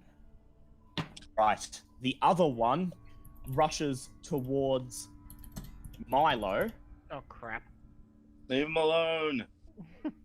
Oh. And misses both. Leave the poor boy alone. Oh, Right, Nargle, you're up. Oh my god, Liam. He's in There's- character at work. There's only 2 left, isn't there? Only 2 left. He's having a good time. One of them's about halfway dead. The other one is fully healed. Oh crap. Oh, okay, well that's. Oh, I'll just roll another one. But that's a hit, hit on 1. That's a hit on 1 and a Oof. miss on the second one. Shit. Okay, so, And then I hit, and then I miss. so roll 2 more for your 2 more attacks. Oh Hit, yeah. miss. Roll 2d20. Oh no, that's d30. 2d20. That's both hits. All right. So 3 hits, 1 miss. Roll 3 lots of damage, please. Aim for the hurt one and destroy it. Aim for the hurt one. That's what he's doing. 68. I'm gonna take Papa off the overlay, and I'm gonna put Yeah. Kitty there instead Plus after this 2. session. Plus 2, plus 2, Hey. plus 2, plus 6, plus 6. Wait. Oh, yeah, that's right. Okay, and that's another plus 6. 63. Oh, yep. Oh, Nice. You devastate it. I want everyone to make con checks, please. As it lashes out with 16. its Come shatter. on. 16. What's my con 9. again? 7. Crap. I think I failed. 19! Yeah, I think Kitty failed, but everyone else passed. Okay. Alright, let's see how this goes. Oh, it counts as a pass, I guess. I'm still gonna use evasion. Yep. Okay. Kitty, you've got evasion, so you fail. Even though you failed, you're still going to take damage, though. So everyone, half, that is 6 points of electric damage. For Milo, that is 3. Oof, wow. I'm actually scared. I'm down. No, I Actually down failed. to I got- 14. You failed. Okay, so you take 6 then. 6. Sometimes I wish I didn't speak before thinking. Right, I'm Milo, also your down to turn. 14. Nice Yeah, that but you're that would- playing fair, but you need Yeah. to think through. Yeah, but So there's only one left, isn't there? Only one yeah, left. but for me, a barbarian, I'm actually scared. 14 house left. Oh, Yeah. wow. Yeah, I've Wait, got whittling 14. it away. I'm just gonna fucking attack. Right, Wow. go in. Make your attacks. I thought everyone You'll else was doing okay. I'm sitting here on like 45 health, thinking everyone else was doing Alright, Plus okay. 7 on all Well, of them, so that's 14 okay. for the lowest one. No, we're all dying for your hammer, Angus. So that is You have to come up this end. 3 hits, 1 miss. Roll 3 lots of damage. I'm gonna roll 2 for my elongated, just so that it makes it easier for me to work it out. Well, actually, I need to anyway, because one's a d6.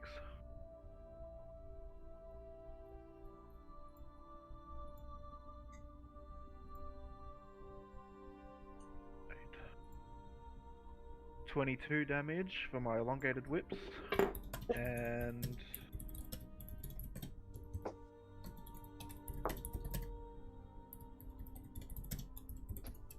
9 for my bite. And is this the one that has my prey on it, or not?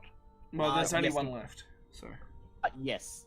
Yeah, but Yes, it because I is. like to play fair, I wanted to know. What was Oh, the okay. one. Yep. Well, no, it wasn't Trying to a follow gold them damage. rules. Yeah, Yep. 1 damage anyway. So that's 10 damage altogether, and because it has resistance from slashing from non-magical weapons, it goes down to 5, but altogether that's 27 points of damage, which is a good hit. Angus, you're up, and you may be able to finish it off. Fuck it up, Angus. Yeah, well, I enjoyed throwing the hammer the first time. Figured might as well go for it again. When in doubt, chuck it out. Right, go ahead. Doesn't that end up doing less damage, though? But it still might be enough to kill it. Okay. Alrighty, that's a 22. That's a hit. Roll for damage. Let's see, that was two-handed, so that's 3 of these buggers. Let's see. 17. 17. Neat. Right. Okay. That will be decreased to 9 points of damage, but good hit. Hammer flies through it. Smoke billows through the room, and then you catch the hammer out of the air. Bartleby's turn. Come on, Bartleby. Bartleby's going to Finish cast him a off.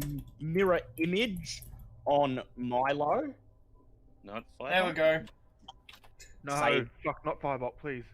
How, I don't think I can how's survive. that, Angus? He Hey. casts mirror image on Milo, so if it goes to attack Milo again, it's going to have 3 targets to choose from. And Kitty, it's your turn. It's my turn? It's your choice. Yeah. I guess I'll use Color Spray at first level. Right, go ahead, roll your 8D, roll your, is, 6. yeah, Six. 8D, 6D10, sorry. 6d10. Oh 42. yeah, That's he's better than your blinded by the dazzling display of color. Now the Nice. enemy's turn.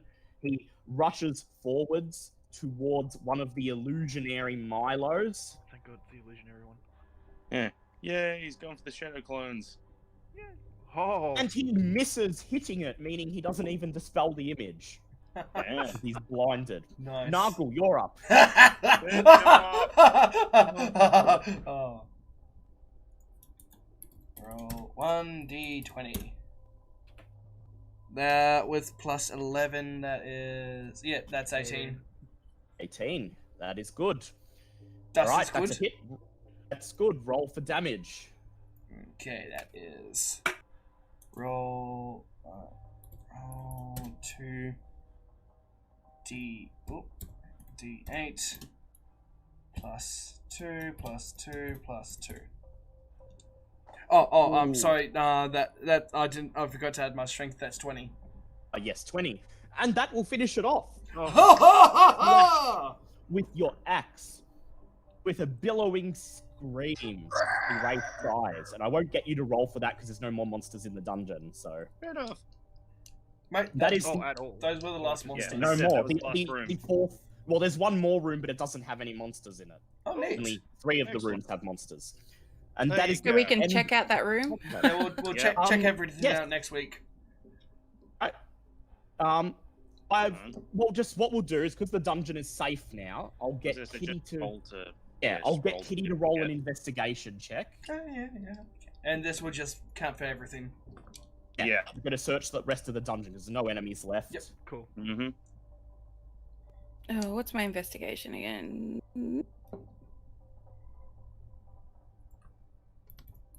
I had questions that I was going to ask at the end of this, and now I've forgotten what they are. Oh, Right, it always well- happens. Took your memory. Yeah. Okay, Kitty, I'd like you to roll a D100, please. I mean, 3 hours. Mm. Oh. Okay. In the room to the west, you uncover what appears to be a small magic wand. Kitty, you may attempt an Arcana check to identify it, or Angus can cast Identify on it. More stuff for Bartleby. Hey, the boy's got luck. What can we say? I mean, we say that even Ooh, though yeah, he was she- checked for the first of us. She to die. passed. Okay. This is a Rod of the Healer. Oh. Oh. Oh. It has 5 charges in it. When you expend a charge, it will cast Cure Wounds at 3rd level. Yep. And each long rest, it recovers 1 charge. I'll toss it to Bartleby and be like, heal me, wizard. Heal me, bitch. Or perhaps Angus might want it. Oh. Who wants it? You want it, Angus? Well, He I'm just fine got a with it. hammer. I Yeah. was gonna say, I I'm would on put plenty my blessed right forward now. as a If someone backup. else wants to have it, so we have extra healers. Yeah. Yeah, Alright, I so know. who... I have Cure Wounds, but I'll... Mi- I'll keep it. Yeah, Oh, you or could Kitty give it can to have Milo. curing. Kitty can have it, or Milo can have it. They both work as secondary healers. Either way, it requires attunement. Well, you can pretty much take a long rest down here, can't we? Because it's safe. I'm pretty sure this is like the end of the session anyway. So It is the end of the session, though. Yeah. So you'll have a long rest. You'll have attuned to Oh. it before next time. I would actually vote that Kitty keeps it so that we have another healer. Fair enough. Yeah, That's a good I'll idea. hold on to it. Okay, Kitty, I so do have you cure wounds. have the Rod of Healing, which casts Oh, baby. 3rd level Cure Wounds The up inanimate to healing 5 rod. times. 3rd level. It casts 3rd level Cure Wounds up to 5 times, and then when it runs out of charges, you need to recharge it at the rate of 1 charge per long rest. Oh, that's not bad. So don't burn. As long as you don't burn through it, it's pretty useful. Yes. Was it is. 5? Sorry. And I'm just that writing is everything. the end of today's session. You have managed to make it through Morga's Mound. You have got some nice items that the Uthgart buried in there, not knowing what they were. You got into the Morga's Mind without picking a fight with the barbarians, which I thought would definitely happen. Same here. And Yeah. Angus got his hammer, so now I'm going to have to think of another reward for Bruno Battlehammer to give him next week. Well, to be fair, we do have a dead companion. Yes. Yeah, Mm. you Yes. can just get I the I still first can't healer. believe that honestly happened. Yes. Yay. You have a dead companion. so I mean, perhaps- look. Honestly, we were all hoping it would happen, but I never thought it would actually would. Oh, hi. Look, And you you know what got they the- say. You know what they say. When luck doesn't work, sometimes you just gotta do it. Sometimes you just need a Once wall of again, I fire. forgot to use my amulet of shielding. Yes. Yeah, you could have used that to take cancel that big 50 damage Yeah. hit. And you also got the All-Father relic to take back to the Temple of the All-Father. We do. Put you Splendid. back on the Still path excited for against the Dwarven giants. City, even though I already had my hammer, but this is Well, fine. This plays next perfectly week- into my hands.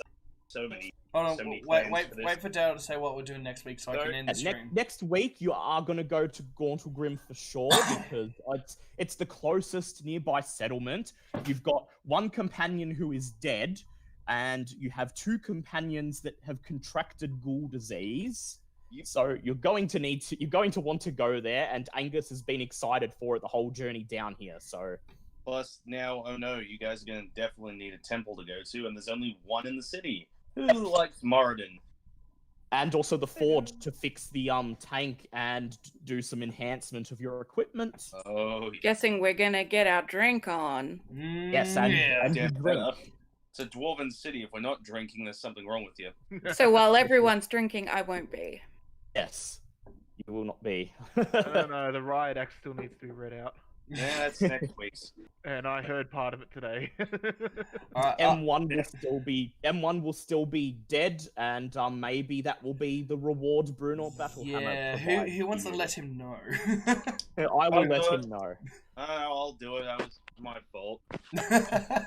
Alright, I'll be And back. yeah, Oh, sorry, and the go on. stream and the stream and everyone will see you next Yep, week. I'll be back in a second.